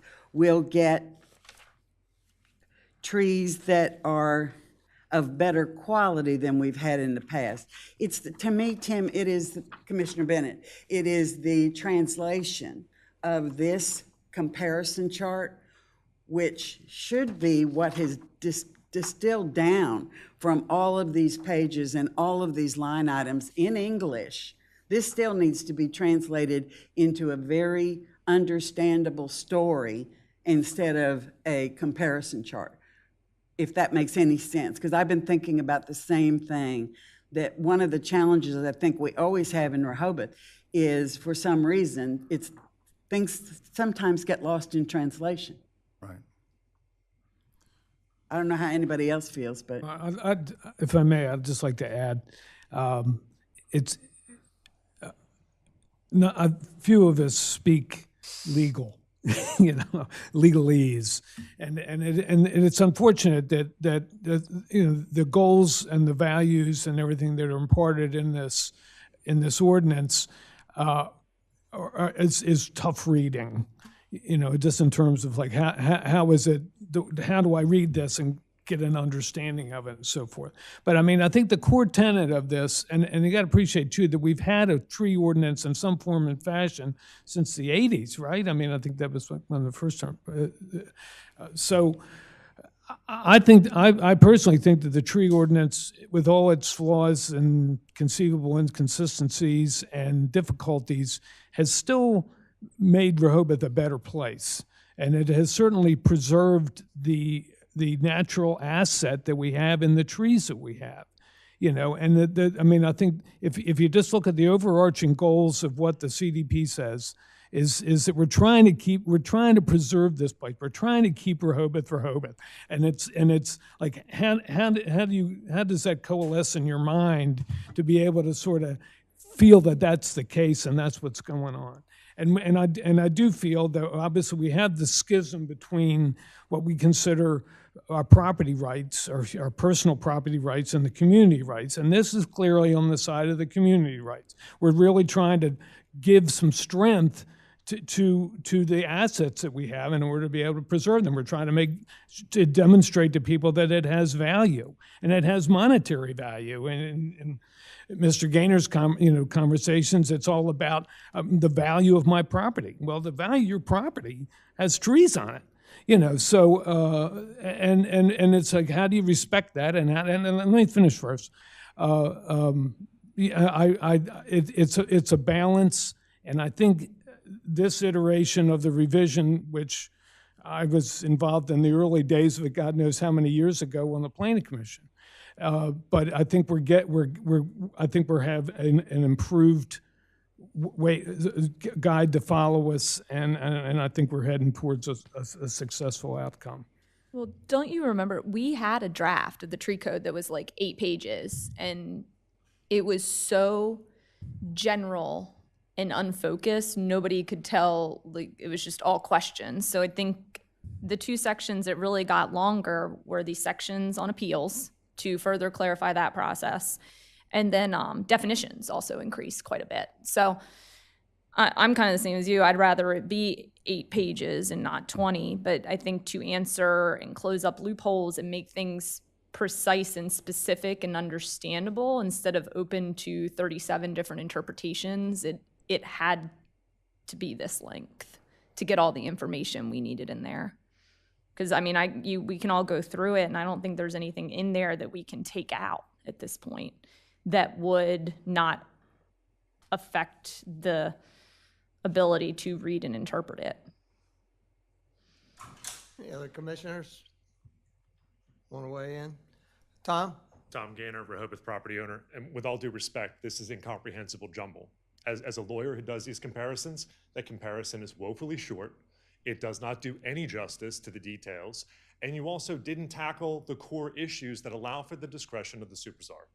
You also didn't allow for any dead tree that's targeted by any credible business licensed by the city of Rehoboth to get an automatic get-out-of-jail-free card on removal. You also didn't streamline any process where I could walk up to a window anywhere in this monstrosity of a building that has so few trees on it, it's not even funny, that is nothing but hardscape out behind it. That's a whole different topic, right? And I should be able to get a tree permit in 15 minutes. And again, as I said last time, 5 months for a dying tree to be permitted by the current arborist office. Unacceptable. As was designated dying by Sussex Tree. Why did that take so long? If the arborist office can't function under the current code efficiently and effectively, it surely is not going to function more efficiently and effectively under 24 pages of poorly drafted gobbledygook. And I really encourage you guys to send it back to where it came from. If this is the genesis of Susan Gay, because the Tree Commission disowned any ownership of it at the last meeting that Liz and I participated in, when I specifically asked, did you guys draft this proposal? No, we didn't do it, but we commented on it. Apparently, this proposal doesn't have a parent. We asked Susan Gay, who drafted it last time? 10 years of advisors, of consultants, not a single parent. A collective community. And to Mr. Merkert's comment, yes, it is our property. They are our assets. People are responsible for those assets. And when it enhances the value of their property, they determine the best allocation of those assets. Not a city employee who wants to tell somebody how to design a building, how to locate a building, or how to dispose of their property. That's the fundamental objection I have to this proposal in its current form and its revised form. You guys missed the mark by a mile. You should have streamlined it. You should have been able to have a 15-minute window for me to walk up and get a permit for a dead tree or a dying tree, because as I said before, they have to come down when they're dying in order for the safety of the tree people who are removing them. You don't have that protocol here in Rehoboth. It's got to be dead, it's got to be falling in the street, it's got to be a danger to life and limb before anybody will move, and then it takes 5 months for a removal permit. Unacceptable situation for us. Patrick, you talked about the fact that our job is not efficiency at the last meeting. It is efficiency. You had an obligation to make this process less onerous, more homeowner friendly. You missed it. And I hope you will go back and start over. I really do. Thank you. Tom. Thank you, Tom. Liz, before we move on and finish determining the path forward, I just wanted to look through some of these other support documents. If you recall at the beginning, my introduction indicated there were a couple questions there. So in terms of the comparison chart, I don't think there's any changes or questions that were included there. Well, I think everybody should keep in mind the comparison chart was done from the February draft. So specifically the... so we're going to need to have that updated then for yes. when we go to a vote. certain things have changed on, minor, but the dwelling unit, that changed majorly. Okay. So next we go to this is the approved residential trees, Delaware natives. As you can see, there's no questions there. The approved tree, Delaware natives, there's no questions there. Approved tree list, you have this one note. Yeah, so there are a couple, so most of the trees on here, you have like a straight species. So like a red maple you see growing in the woods. But then you go to a nursery and there'll be like 20 different types of red maples to choose from, all in different sizes and heights and leaf color and whatever, bred specifically to be redder in the fall or to be short or to be narrow. So the point being, even though, say, a red maple is considered a canopy tree, grows, say, 60 feet tall and 40 feet wide, they have a popular version of red maple called an Armstrong, which still grows tall, but is narrow. It only grows about, at most, 20 feet wide. So I don't know if in these as a whole, and the other one I made the comment was the same, the Little Gem Southern Magnolia is a much smaller version. So do we want to allow those? So currently I have been, because there's really nothing in the code that says we can't allow a native upright cultivar of an oak. And so for the sake of us revising all of this, I think it needs to be clear. The upright, narrow, fastigiate, dwarf, weeping trees and crepe myrtles, should they be counted or should they not? Here were those other questions. Yeah, as far as the Little Gem, Same Southern thing. Magnolia, and whatever the other one was, what was that, a maple? Yep, it's a type of maple. I'm Very nice comfortable- trees, I'm but- comfortable expanding the list to include them, rather than excluding them. Okay, so we'd be all right if the one native canopy tree on the lot was a upright oak that only got 15 feet wide. I would, because more than likely, in what percent of the cases, it might be a 5,000 square foot lot. Okay. I mean, if that's the best we can get with trying to have flexibility. I've gotten a lot of negative feedback on allowing it, so I just thought for the sake of clarity, we ought to make it, whatever that decision is, we're good with. I'll make a note and. Well, we're never going to please everybody, first of all. That is painfully clear. So to me, trying to build in, especially for a 5,000 square foot lot, more flexibility, I'm not going to challenge that. Okay. Does anybody feel differently about not allowing the upright cultivars? The narrow ones? Nope. Okay. What about the crepe myrtles? Main issue being, I have a 30-foot tall crepe myrtle in my house. It's about 25 feet wide, and it's taller than my house, and it's a tree in all sense of the word. But a lot of times people hack them back every year. And that is something that is just really, quite honestly, beyond our control to go around and enforce that on thousands of residential lots. And the only reason I would say we shouldn't count them, or because they're not on this list, the only reason I'm saying we shouldn't count them, because it does exclude any tree trimmed ornamentally, is that somebody could, as soon as I leave, trim it ornamentally. And I don't know if that's something we're just willing to say, okay, that's fine, whatever they do after we leave. Well, this is what I hear. If we can't enforce something, then I don't understand the logic of. Then we wouldn't allow them. Decided to exclude it, though. If we can't. Just because we can't enforce it. Well, there really is nothing in the code that would, I mean, we'd have to say you can't top your crepe myrtle. Right. But we're not going to do that. Well, then you would make the argument it's not topping, it's plarding, which is a technical arboricultural term that is allowed. If you've ever been to Europe, they have 100-foot tall trees that are plarded every year. So it's easiest and simplest if we don't put them on the list, and if if they're existing and they haven't been ornamentally trimmed, we still count them, because before I started, and I still see them in every lot, crepes were allowed to be planted as one of the city trees before I started here, even though they're not native. And I still count them on people's lots if they're large enough. So we can keep doing it that way. They can count if they're pre-existing and haven't been ornamentally trimmed, if that's what everybody feels is okay, because we've gotten a lot of negative feedback over the years about counting crepe myrtles as well. So these are two hot button issues that come up multiple times a year to me. Well, I guess I like the flexibility. I like more varieties than less. 20-some years ago, I planted a crepe. I love crepe myrtles. I planted crepe myrtle. It was a single trunk.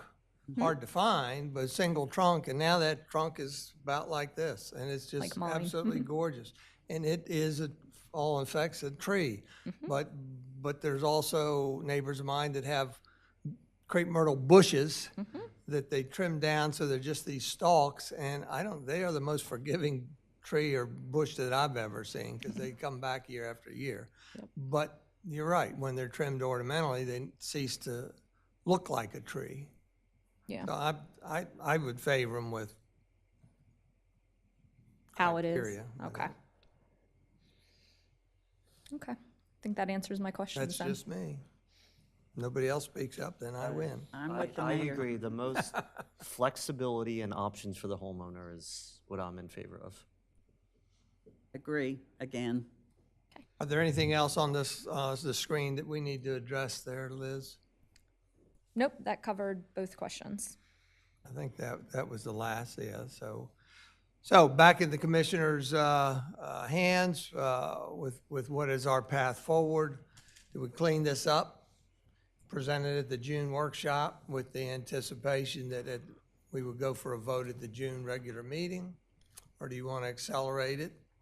Perhaps accelerate it to consider voting on it at the May meeting, perhaps with this question of, is the code adequate, too long, too short? Perhaps we need one more session.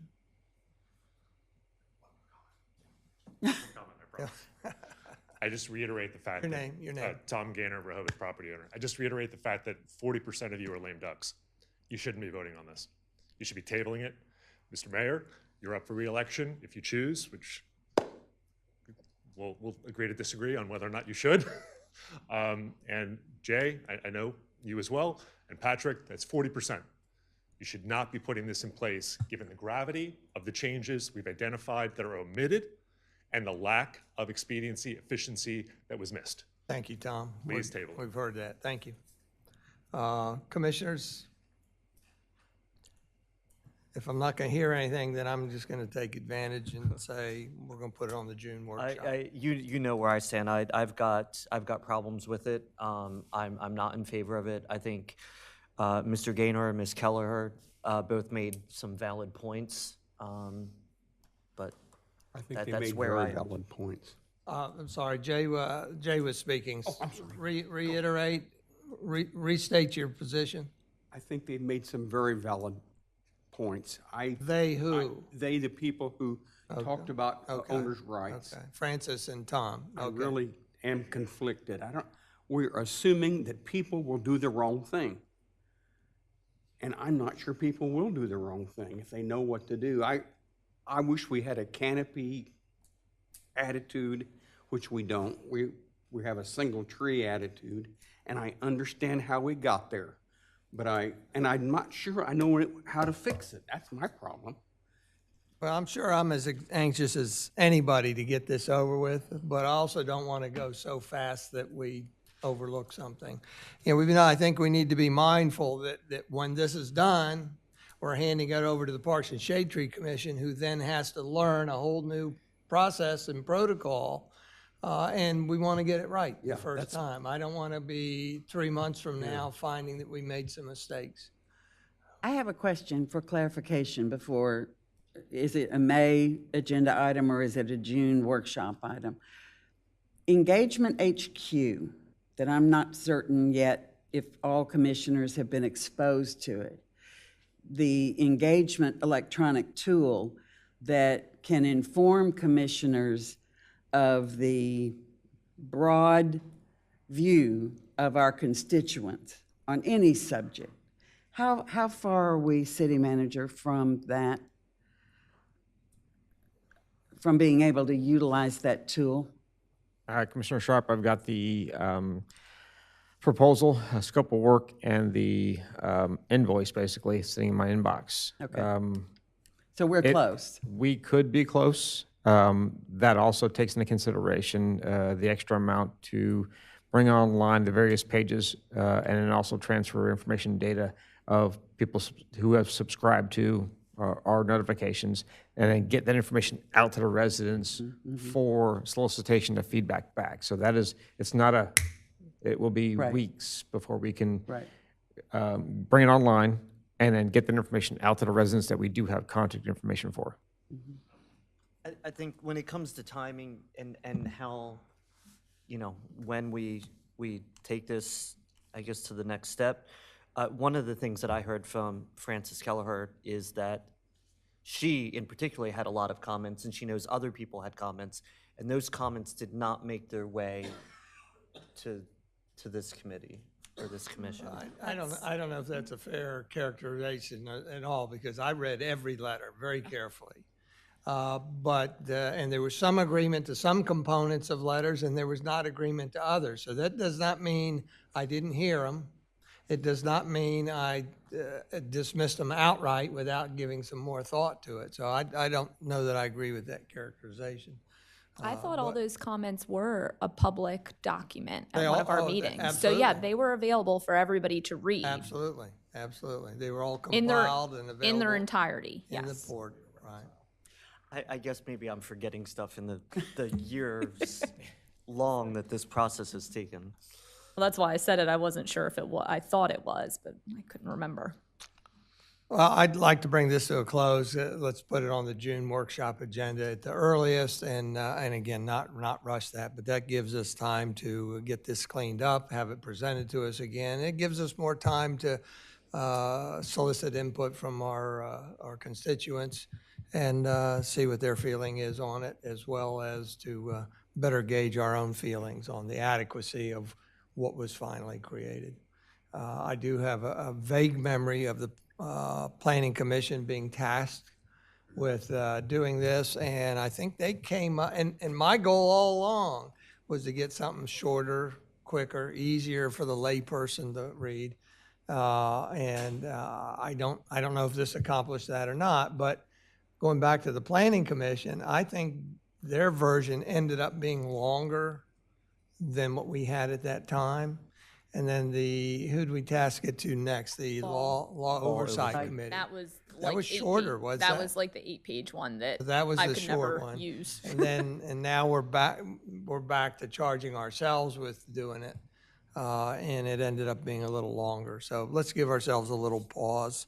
I'd just add that when the Planning Commission did their revision, their draft, that was before the zoning changes took place in 2017. So, which increased rear lot setback and so forth and so on. So the playing field changed subsequent to that. All right, everybody all right? June workshop, right? Yes, ma'am. Thank you. With that, we're going to move to our first item of new business today. Discuss a resolution setting a public hearing to amend the future land use map within the Certified Comprehensive Development Plan, also known as the CDP. I don't want to get into this real deep. I just want to do a brief summary because today is just a discussion point. The intent would be at the May 19th meeting to hold a vote to schedule a public hearing in this matter. Likely at that point, we would pick a date into the future, possibly June 16th, to hold a public hearing on this. If you recall, we've got 3 requests for change in zoning designations. Wants to go from Rehoboth Auto Repair wants to go from C3 commercial to C1 commercial. The future land use map is on the screen, and we're talking about this little area here. I'm going to enlarge it a little bit. I can.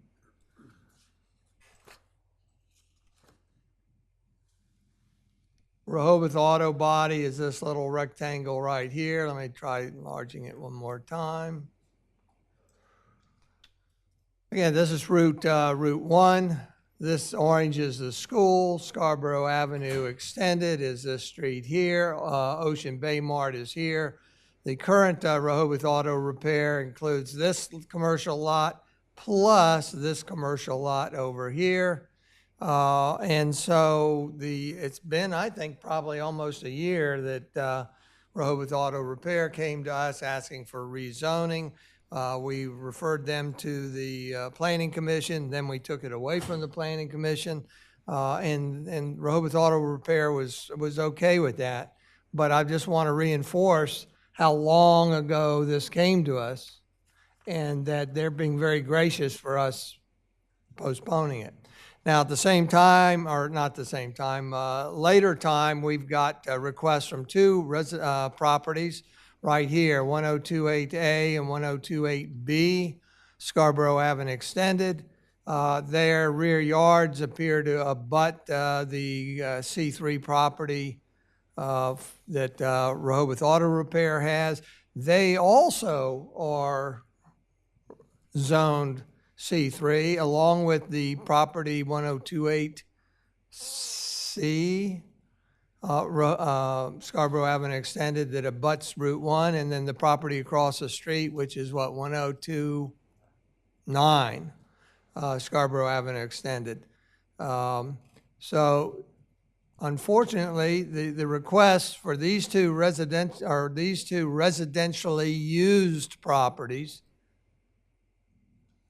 are that they want to rezone, change the zoning designation from current C3 to R1.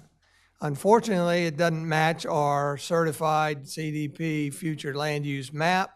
We had to go in front of the Plus Group. The Plus Group gave their blessings for us to continue. And so to pursue the change in zoning designations for Rehoboth Auto Repair, all we have to do is schedule a hearing. To proceed with addressing the change in zoning designations for 1028A and 1028B, Scarborough Avenue Extended, we have to first change the future zoning map. And it has to be done in that specific sequencing. The future land use map would be adopted first. And if that gets approved, then we would proceed with addressing the zoning request changes for 1028A and 1028B. If the future land use map was not adopted with the change from C3 to R1, then we would have no permission from the state to even pursue, correct? Correct. So there's a certain sequencing here. So to review this, I'm kind of, I guess I'm dividing or adding A and B together there. But the first thing would be May 19th. We would vote to adopt a resolution setting a meeting, likely on June 16th, to conduct a public hearing in the matter of changing the future land use map to reflect that these two lots now that are currently C3 would become R1, correct? That's the first step. The second step after that would be at the June 16th public hearing. If that's the date we choose, then we hold a public hearing to garner, solicit feedback from the public on whether or not to indeed change that future land use map as noted. In reference to B, discuss a resolution setting a public hearing to consider 3 requests to change zoning designations. That's the Rehoboth Auto Repair and the 1028A, 1028B, Scarborough Avenue Extended. We have the ability to conduct 3 individual hearings if we want. We could conduct 1 joint hearing.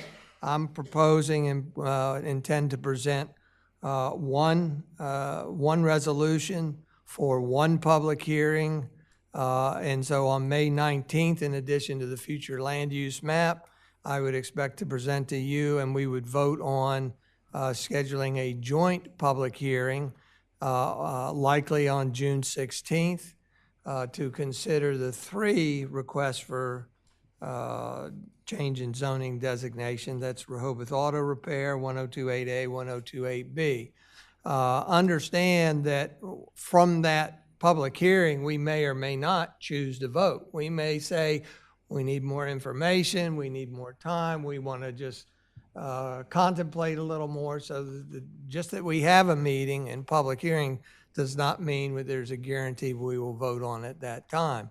My expectation is that we would do all 3 at the same time. However, we would focus on the 2 currently residential use lots first, 1028A and 1028B, and go through those and hear from the property owners that made the request.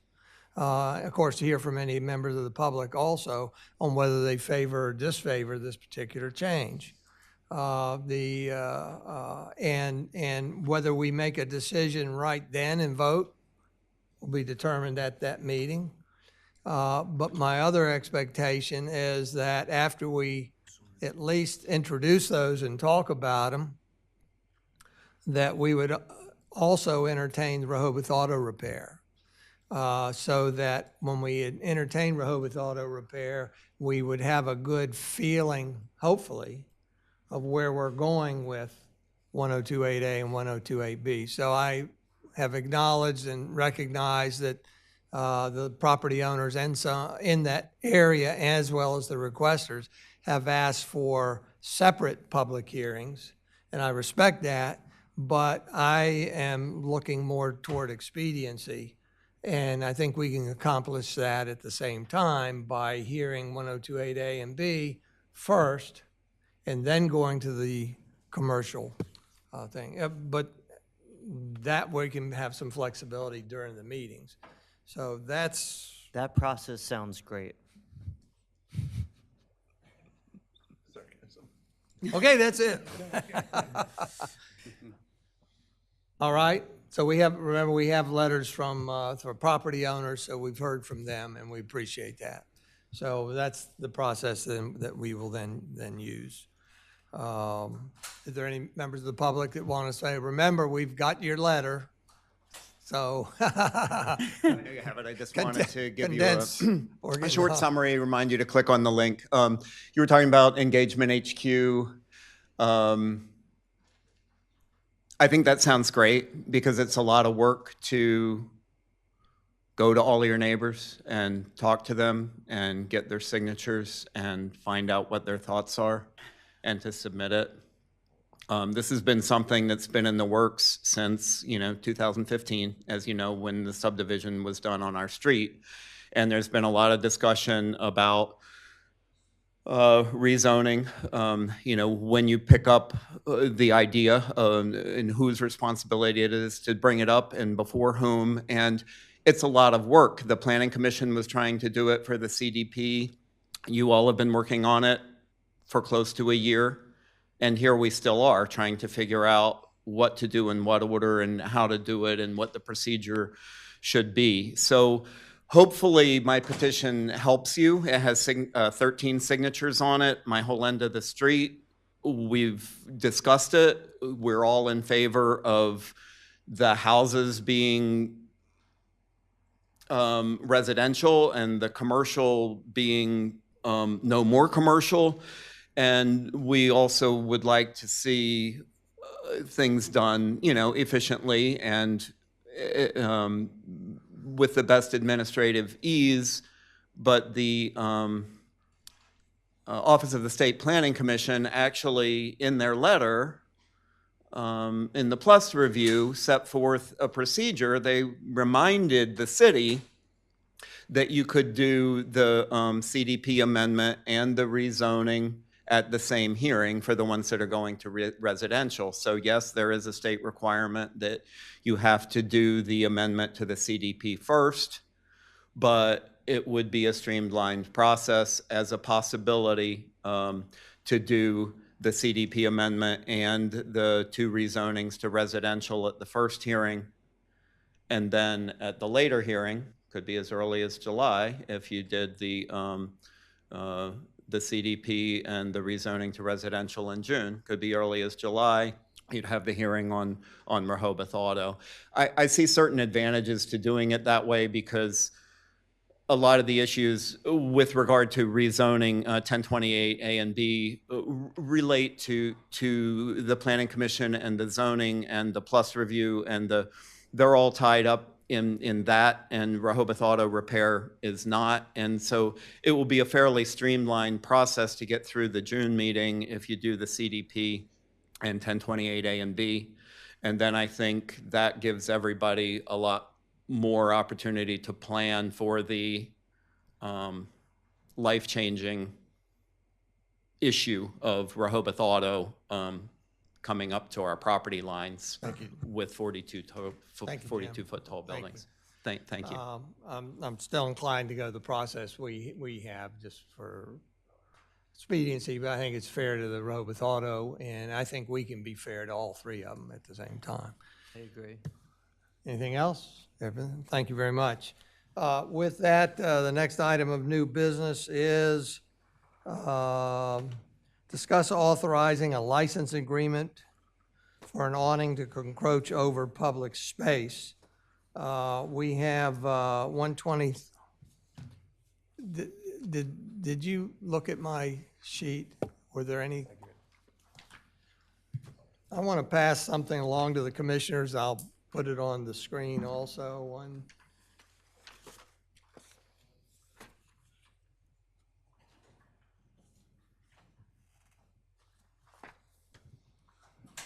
Should be one for each of you all, including Ann.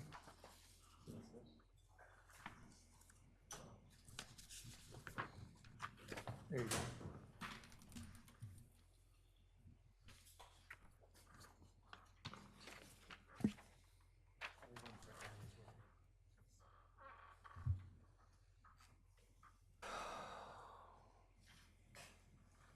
Okay, again, discuss authorizing a license agreement for an awning to encroach over public space. We have 2 of these cases today in front of us. The first one's 123 Second Street, also known as the Coast Hotel. Vince Robertson, I suppose you're here representing them.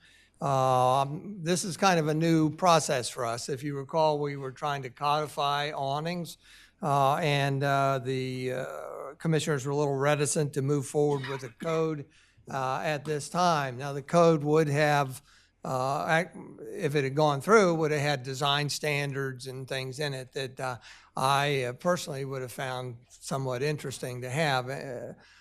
Instead, it's in front of us and it's somewhat subjective. So this is for our discussion today. It's a new process. I'll discuss my handout with you later when it comes to the fee structures. In the meantime, do you want to do your thing? And I do want to preface this also, Commissioner Shanowski and others that have voiced an interest in the fee structure and the process when licenses renew in the future will be a future agenda topic for us so that we can review the process, and maybe the fee structure can be a little less because if these end up being an annual fee or something. So if you would, go ahead. Sure. Thank you, Mayor. Good afternoon, Mayor, Commissioners, members of the public. Before you is a request for a license agreement for an awning to encroach into and over public space. The subject property is 123 2nd Street, doing business as Coast Hotel, and the applicant is Thomas J. Hanna, authorized representative of Hotel Rehoboth, LLC. The applicant is requesting an awning measuring 24 feet wide, 3.5 feet tall, and projecting 3 feet. The proposed awning is measured at 8 feet 8 inches above the sidewalk with a maximum height of 12 feet 2 inches above the sidewalk. The proposed awning is fabric, beige in color, displays the word Coast, which is the name of the hotel under development, and is supported by an aluminum frame. Provided within the agenda is a draft license agreement for your consideration, as well as a rendering and details of the proposed awning. The applicant has a valid city-issued business license and certificate of insurance on file. The applicant is represented today by Vince Robertson, who is here to answer any questions you might have. Finally, I just want to mention that for both of these license agreements, I just want to point out the fee portion of the draft agreement reflects the resolution that you all had passed several months ago. So right now, as written or as drafted, they include a $325 fee for the cost of developing the license agreement, a $30 administrative fee, and an amount which is to be determined by the Board of Commissioners, which is the cost of the encroachment. That $30 administrative fee does cover the costs associated with invoicing that third amount, which is to be determined. So if you were to decide not to implement a fee, then we would just recommend waiving that administrative fee. That's all I have, Mayor. Thank you. I will talk a little bit about the sheet I handed out. I just did it last night. It's on the screen. It has to do with talking about fee structures, the types of things, and I'll go over that later. Again, this is a kind of a template for us. It's the first time we're doing this. Just a personal note. I notice we give dimensions in wording on the license agreement, but we do omit the length of the awning, and I don't know whether it's appropriate or we should highlight. I think I'm leaning toward highlighting that when we mention encroaches 3 feet and the depth and all this stuff, that we should probably articulate what the width of the awning is. The other thing I would like, again, this is a learning curve. It's the first time. The other thing I would appreciate and request in the future for all these is a front elevation and a side elevation that's actually dimensioned so that we know that that awning is X feet from the corner of the building and then have more specificity to it. So with that, let me see if I have any other question. Again, we'll talk about fees shortly. In the meantime, we've got front elevations, we've got construction drawings as part of the exhibits, and so I want to thank you for that. So what's our next process? Do you want him to, Vince, if you would. Sure, Vince Robertson with the Parkowski Yergin Swayze, attorney for Coast Hotel. So thanks for allowing us to go forward. I also realized there was conversation within the past couple months about whether all these were on hold while you worked out the license process, so we appreciate you allowing us to proceed. We understand that there's still some moving parts. So you'll remember this was the Sandcastle Hotel. There was actually several sort of like bubbled out awnings on that before when it was Conch Island. This sort of streamlines that. It's important for my client to get that awning in early for when they open, which is going to be hopefully early part of this summer. So that it shows and clearly designates where the front entrance to the hotel is. I mean, that's, important for economic reasons, but also for traffic and foot traffic and everything else, so people know where to drive to when they want to, load and unload. So it's a fairly minor factor, but it's important to the operations of the hotel. In full disclosure, we've kind of been stuck in limbo a little bit with what the city was doing with licensing, what our plans were for the hotel, plus materials. Now, I don't want there to be any surprises. My clients do plan on coming back at some point and request, that's an awning, more of a canopy around the corner, which is where the restaurant will be. But this all got jumbled up, and we need to get open with that initial awning over the door. And the thought on our side was at that point to consolidate everything into one license agreement, if that works. We're not asking for that today, but I didn't want to come in several months and say, well, here I am again, and you think we sandbagged you on something. It's not that at all. So it is a fairly minor, but it will be attractive, the awning. So we'd ask you to approve it. And to the extent that there needs to be fine-tuning on that license agreement. I've worked with Mr. Mendelis on licenses before. It's obviously subject to advice he gives you, but it seems like it's appropriate if you all can approve the license, if we have to do some minor wordsmithing on it to get the description down. I'd hate to have to come back to you all to do that. One other thing I would do, just while I've got the podium on this project, is a piece of interest I know Mr. Mills asked about, or Mayor Mills asked about when we came in for the permit of compliance. There is a license agreement existing around the backside. You can see it from City Hall's parking lot. There's a dumpster pad that's accessed from City Hall. I wanted to pass along some good news on that. Not that we're getting rid of the license agreement. They still need that dumpster location just because there's nowhere else to put one on this property. But it is being reconfigured so that all the trash deliveries to it, I guess trash bags and stuff for the hotel and the restaurant, that's going to occur internally.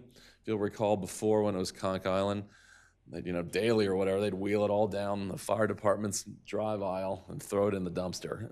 And then trash trucks were coming out, I think almost daily. The second bit of good news is that aside from the access for deposits into the dumpster being internally, they're installing a trash compactor there so that the deliveries will be much less frequent to pick trash up. So it's going to be, I think, a way better operational set of circumstances than what's there now. So nothing to do with this awning, but since I had the podium and we've talked about it before, I just wanted to give that quick update on it. That trash compactor on their property? Yeah, on their property. Actually, and they're getting it sort of specially fabricated to fit within those sort of four walls.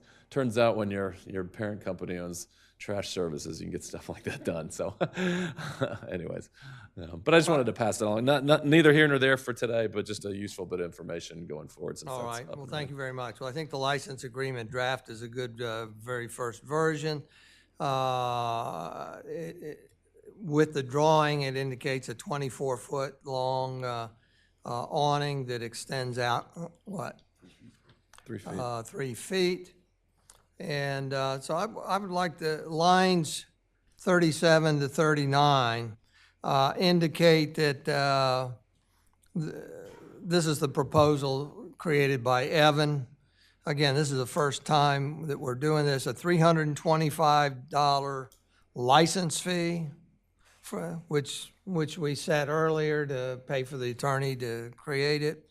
Then Evan also put in here a $30 annual administrative fee. That's a fee that we charge on an annual basis for billing purposes to cover administrative hours on that. But of course, that would only be charged if indeed we charge an annual license fee also.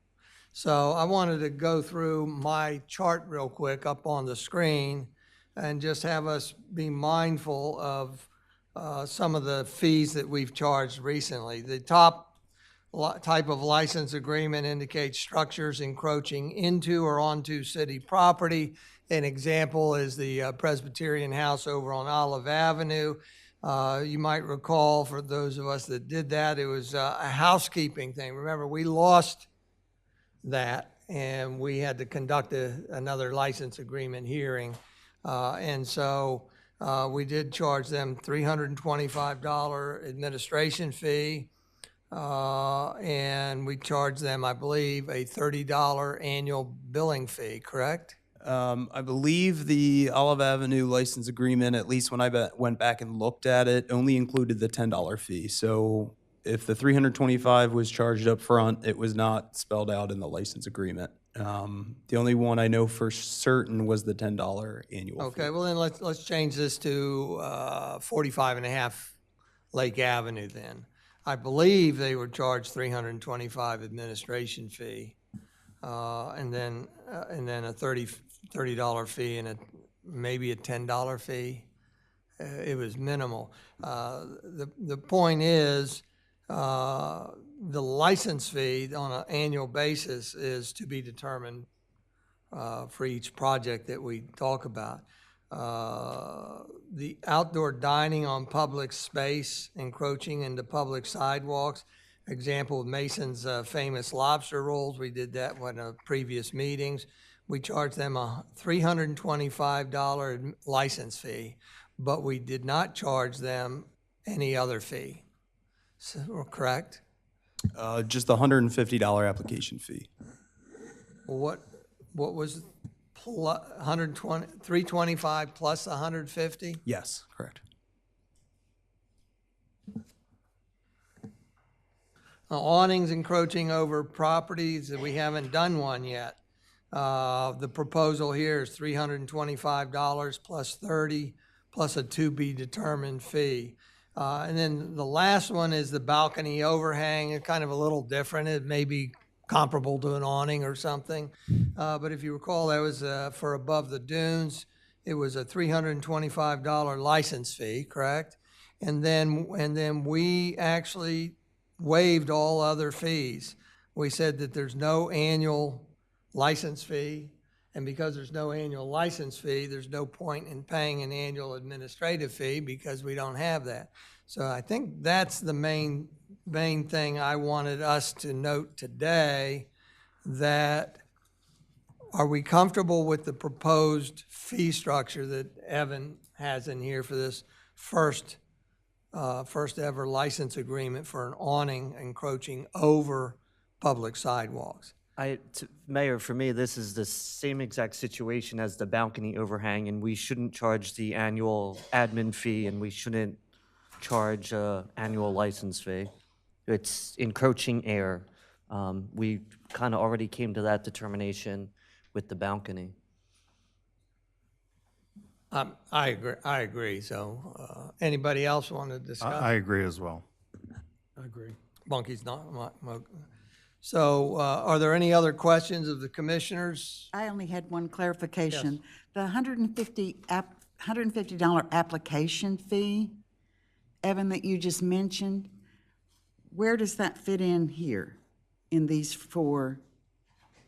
Well, isn't that specific to dining on public space? So it's kind of a different. So we It's not actually. the second example, or it is the second example, outdoor dining on public space? That is, yes, that's correct. So for any outdoor dining on public space, we require a license application. And when that application is submitted to the Building and Licensing Department, they have to pay a $150 fee, which is the cost of us reviewing the application, making sure everything submitted is accurate, and then also verifying that it's consistent with the design manual.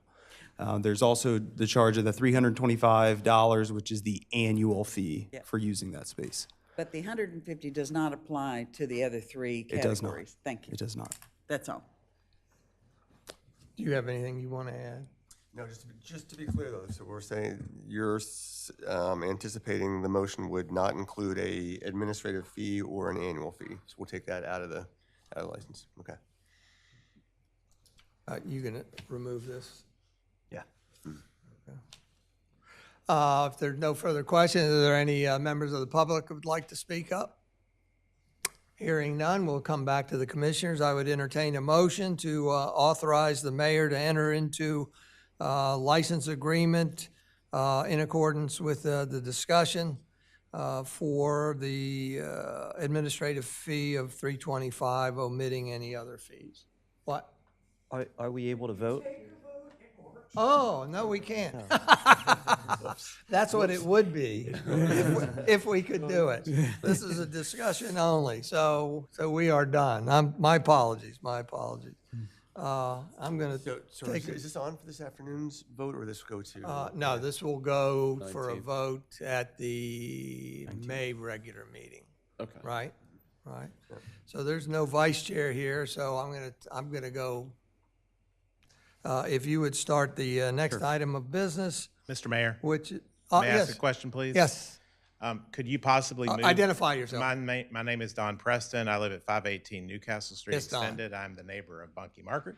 Yes. And I am the next item on the agenda, and I would appreciate if you would move this to the afternoon meeting for approval rather than to the next commissioners meeting later in May.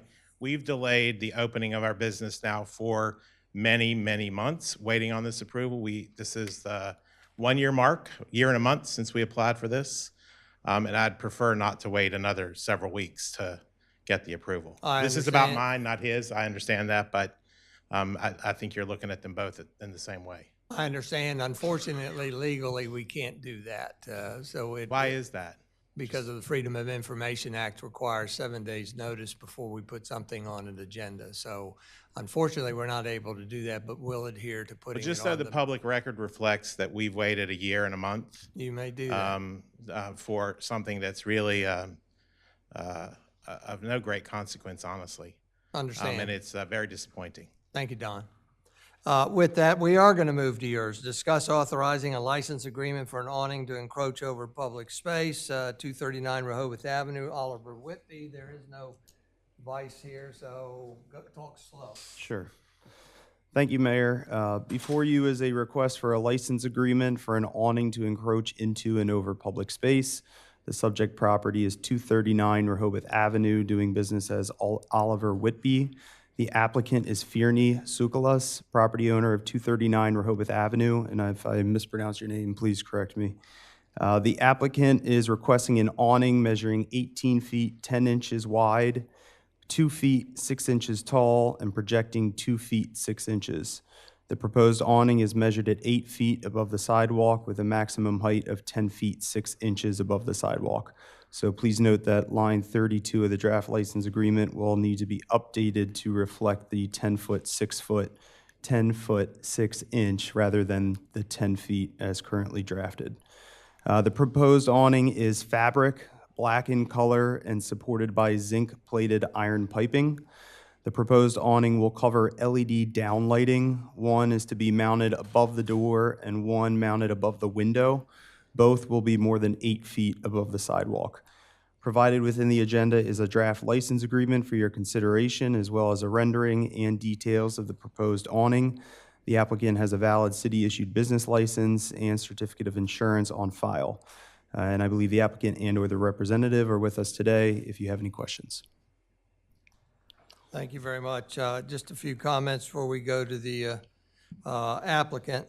Again, I would like to consideration of the dimensions being written out there. I would say there's a length, there's there.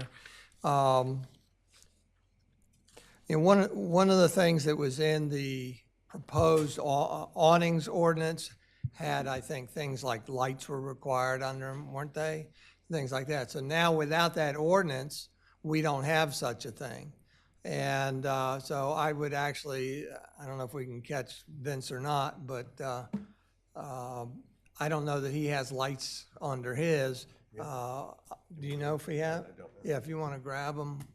You want me to grab him? I'll grab him. Sure. Everybody's ready.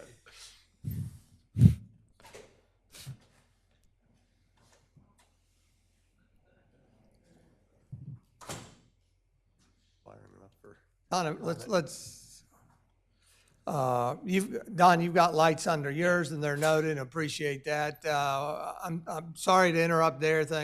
He's got lights under his awning, and when we stopped debating the awning ordinance, we lost that, and so I want to know if you're going to have lights underneath your awning or not. Probably you will. Yep, my guess is yes, but I don't know, Mr. Miller, if we ever really talked about that for certain. Well, if you don't mind, if you would look into that. And the other question I have, I'm sorry to delay, Don. The other question I have is there's a concrete pedestal in front of your building, and I'm curious about it because which building, his or mine? Coast. And I'm curious about it because if so, then it encroaches into our city public sidewalk. And I just don't know what it is. So fortunately, we've got time to investigate those We'll things. certainly find that out. I know today they're jackhammering the sidewalk, replacing that. Right. Apologize to all the city staff, they got to live through that. But I'm not aware of that as, well, is it the encroachment on the side or on the front? It's on the front. It's about 3 foot by 6 foot concrete, raised this high above the sidewalk. I'll certainly look into that. That's not something that was brought to my attention, but we'll get it sorted. Okay. Is it a step, like into the? No, I don't. I have no clue what it is. It's right next door, so I will walk by it. So we'll leave that with your research. Yeah. Thank you. Thank you. All right. Thanks. Thank you. Don, come on up, Don. See if I don't have any more questions. Although I do have, I do want to point out in the drawings, there's a discrepancy in the height And I'll show it to you afterwards. It's just a matter of redimensioning something here, and then making sure the license agreement reflects it. Don, go ahead. And you have been very patient. I really don't have, I thank you for correcting the 10 feet 6 inches. That caught my attention. The other thing I wanted to mention is in page 2, line 45 to 49, I know you all have discussed the application of this to existing awnings and all sorts of things related to existing awnings, fees and all that. Just from my perspective, not because I don't love my neighbors all up and down the avenue, but I love the town more. I don't think anybody should be relieved of the responsibility to maintain an awning. And if you go up and down the avenue now and look at the awnings, they're not being maintained. And they should be. Whether they're charged fees for permission to have an awning is up to you guys, but I don't think anybody should not have to live up to the same maintenance standards that new awnings should have to live up to. So I don't know how to do that, but it's a recommendation.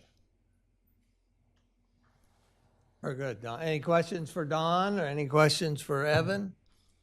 I have one question, but Commissioner I'm not sure if it's appropriate. You mentioned something about an extraordinarily long delay? We filed our application for this permit in April of last year. That was my same question. And what was the delay about from a year ago? The city will have to answer that question. That's, yeah. What's the problem here? That application, or that request actually is what sparked the awning canopy and marquee ordinance. So that's when we started to develop that ordinance.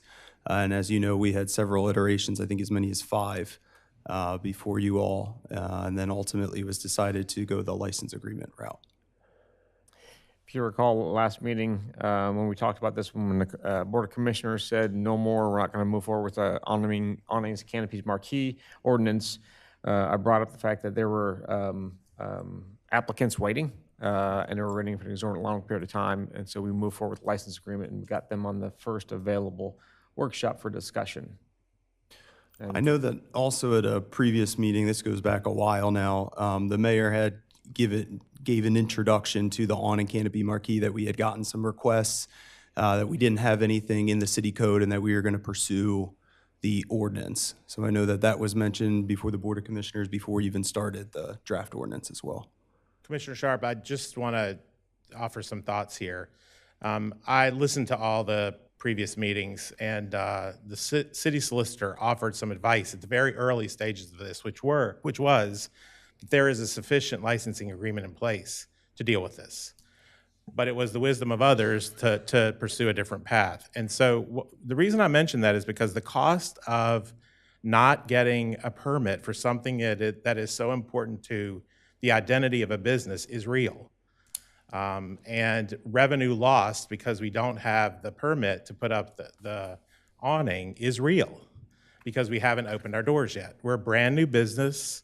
Hope you all come to see us. And I think you'll be proud of the business, actually. But we haven't been able to open because of this, because there are other things that have to be completed after the awning goes up. You can't put the lights up till you put the awning up. So we have, electrical work that still has to be done. But now we're in a situation where we've set a date for opening because we can't delay any longer. We've spent tens of thousands of dollars on marketing because we had to place ads, respectful ads in local publications so that we can announce our opening, and now we can't not do it. So it's either we get the permission or we go without the awning. The awning is actually included in marketing materials that have been made for us by my marketing team. So it's a precarious situation that we're in. I've been patient, but I'm running out of patience, frankly. When is your open date? June 17th. My opening date was much sooner. This is a question I don't know if I should ask in public, but I'm going to do it anyway. Is there any such thing as a provisional approval so they could go ahead and put it up?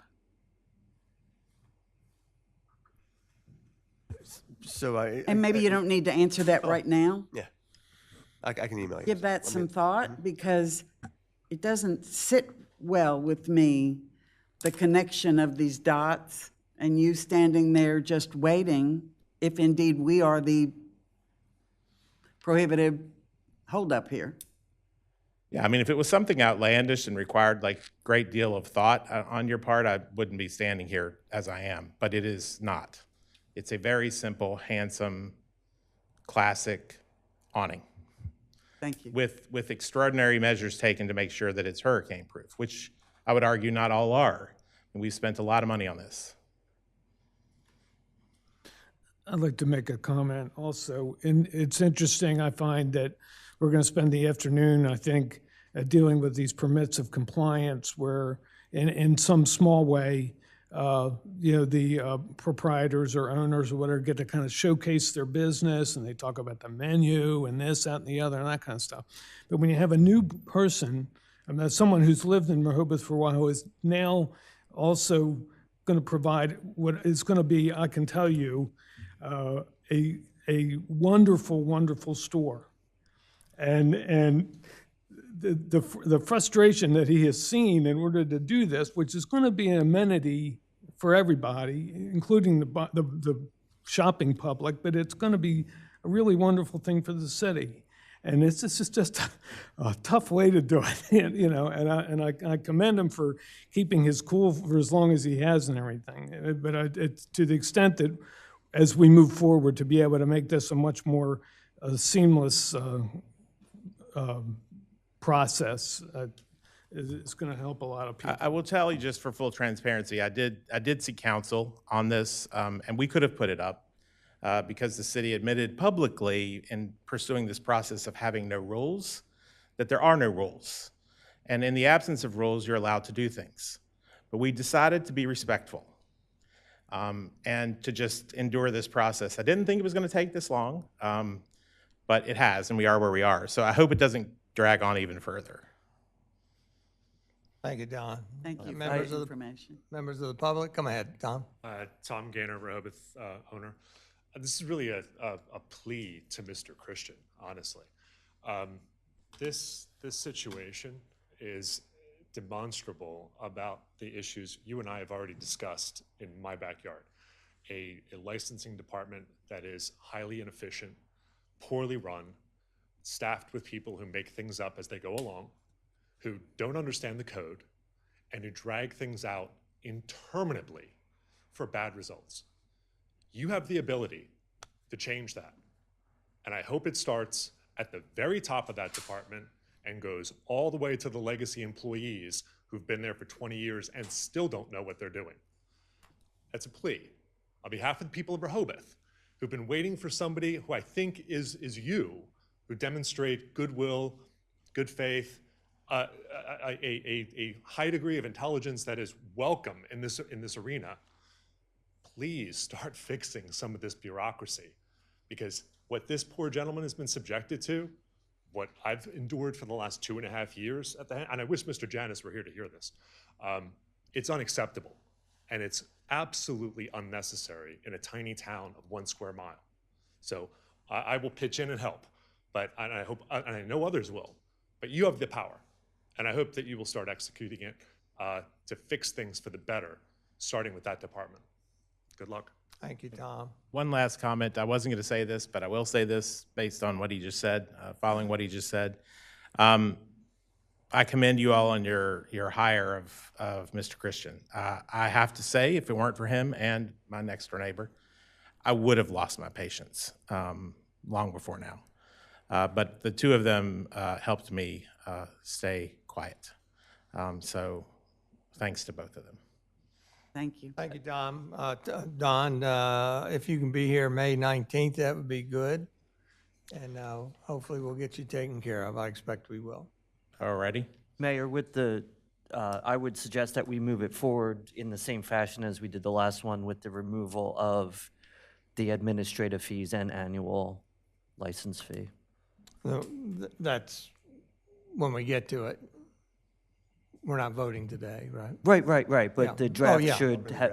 should remove those Yeah, items. I think actually we're setting the path forward, most likely from this point.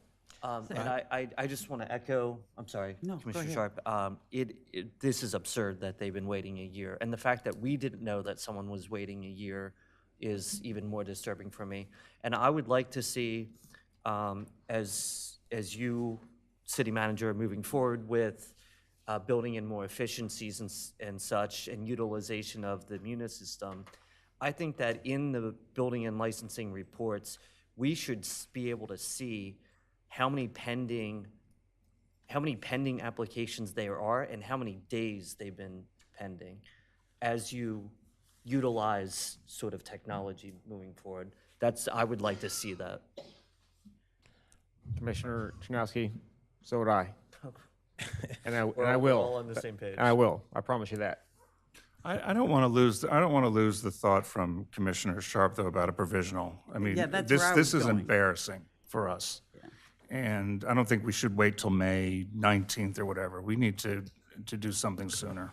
Well, that's why I brought it up. Is there some kind of provisional approval that we can do prior to the 19th? I don't want that to get lost in the shuffle here, that we're going to be strident to May 19th. If indeed there's some other interim step that can be taken in an extraordinary case that I hope is not routine. I fear if it is, but I hope it's not. So Glenn, maybe you can forge forward with some way to do that. Glenn? Well, I suspect we could work on a letter agreement that suggests that we submit to this process when the process is ready for submitting to. I'm sure we could do that easily in a couple of sentences. I'd very much appreciate some kind of move like that. Shows our good faith. Tom, give you the last word so we can. I do have one administrative thing I need to say. I'm appearing here today on behalf of Mrs. Tsoukalos, who owns the building, who owns Robin Hood. You all know her well.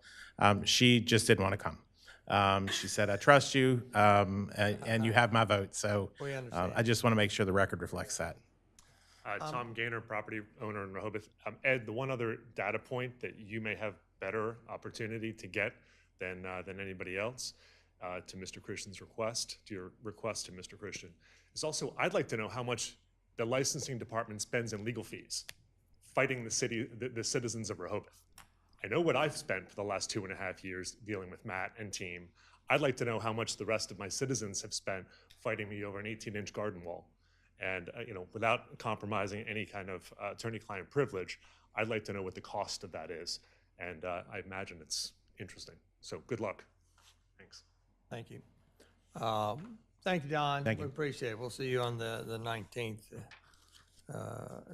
Hopefully sooner. Yes, sir. With that, we go to the next item of new business. Provide overview of city tax rate process. The city manager has a letter embedded in the agenda. Go ahead. All right. Thank you, Mayor and Commissioners. The purpose of this letter really is just going to highlight the next few steps in the tax rate process as outlined within the key components of the charter. What you'll see here coming up, the city solicitor has already drafted the ordinance to set the tax rate, no increase in taxes for the real estate taxes. But really, the whole purpose and intent behind this letter is there is key components that the city staff must produce over the course of the year. Once the city tax rate is set, we will then mail out bills to the residents. Those bills will then come forth in payments to the city. That has several different components. I'm sure most of you have read there are different communities and adjacent communities that are moving forward in different ways to adjust tax rates accordingly. We are in the process of doing a reassessment of all of our properties. We are currently, as you see at the very bottom of that letter, using Pearson's appraisal service. We are in communications with another vendor to help us streamline the appraisal process. That appraisal process uses our current software system. So we're trying to get efficiencies and effectiveness of both our technology and our operating systems. So really that purpose is bringing to light what we're currently doing and also our future actions. If you recall, the two major, I laid them out here, prior citywide assessments were conducted in 1968 and then again in 2015. The current assessments and reassessments that are being done right now are what permits we provide to the assessment company based off of work that has been done as outlined as thresholds within the city code. We're using that city code, city charter. That language in there is very clear, as you can probably see within the city code. Evaluations in excess of $1,000 of improvements. So we're clearly utilizing the city charter and that language to make sure we are in line with it. So standing by for any questions or concerns. Thank you very much. With that, we'll move on to the next item of business, which is commissioner announcements and comments. Want to let you know that April 26th, I testified in front of the House Action Committee up at the General Assembly against HB 93. That is a bill that would require all municipalities to utilize state, voter logs. And if you recall, we actually had an executive session on this over a year and a half ago and disfavored it, and I spoke a year ago against it, and it resurfaced, and it failed, and I expect it to resurface again in another year, so we'll have to hang on to that. Also, I just want to let you know tomorrow I'm teaching the third graders about the election process, so wish me luck. Yeah, it should be fun, you know. With that. Are there any other commissioner announcements or comments?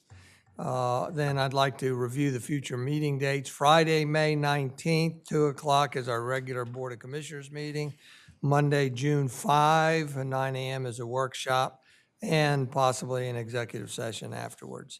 With that, if there's nothing else, citizen comment. Walter, Francis, any last word?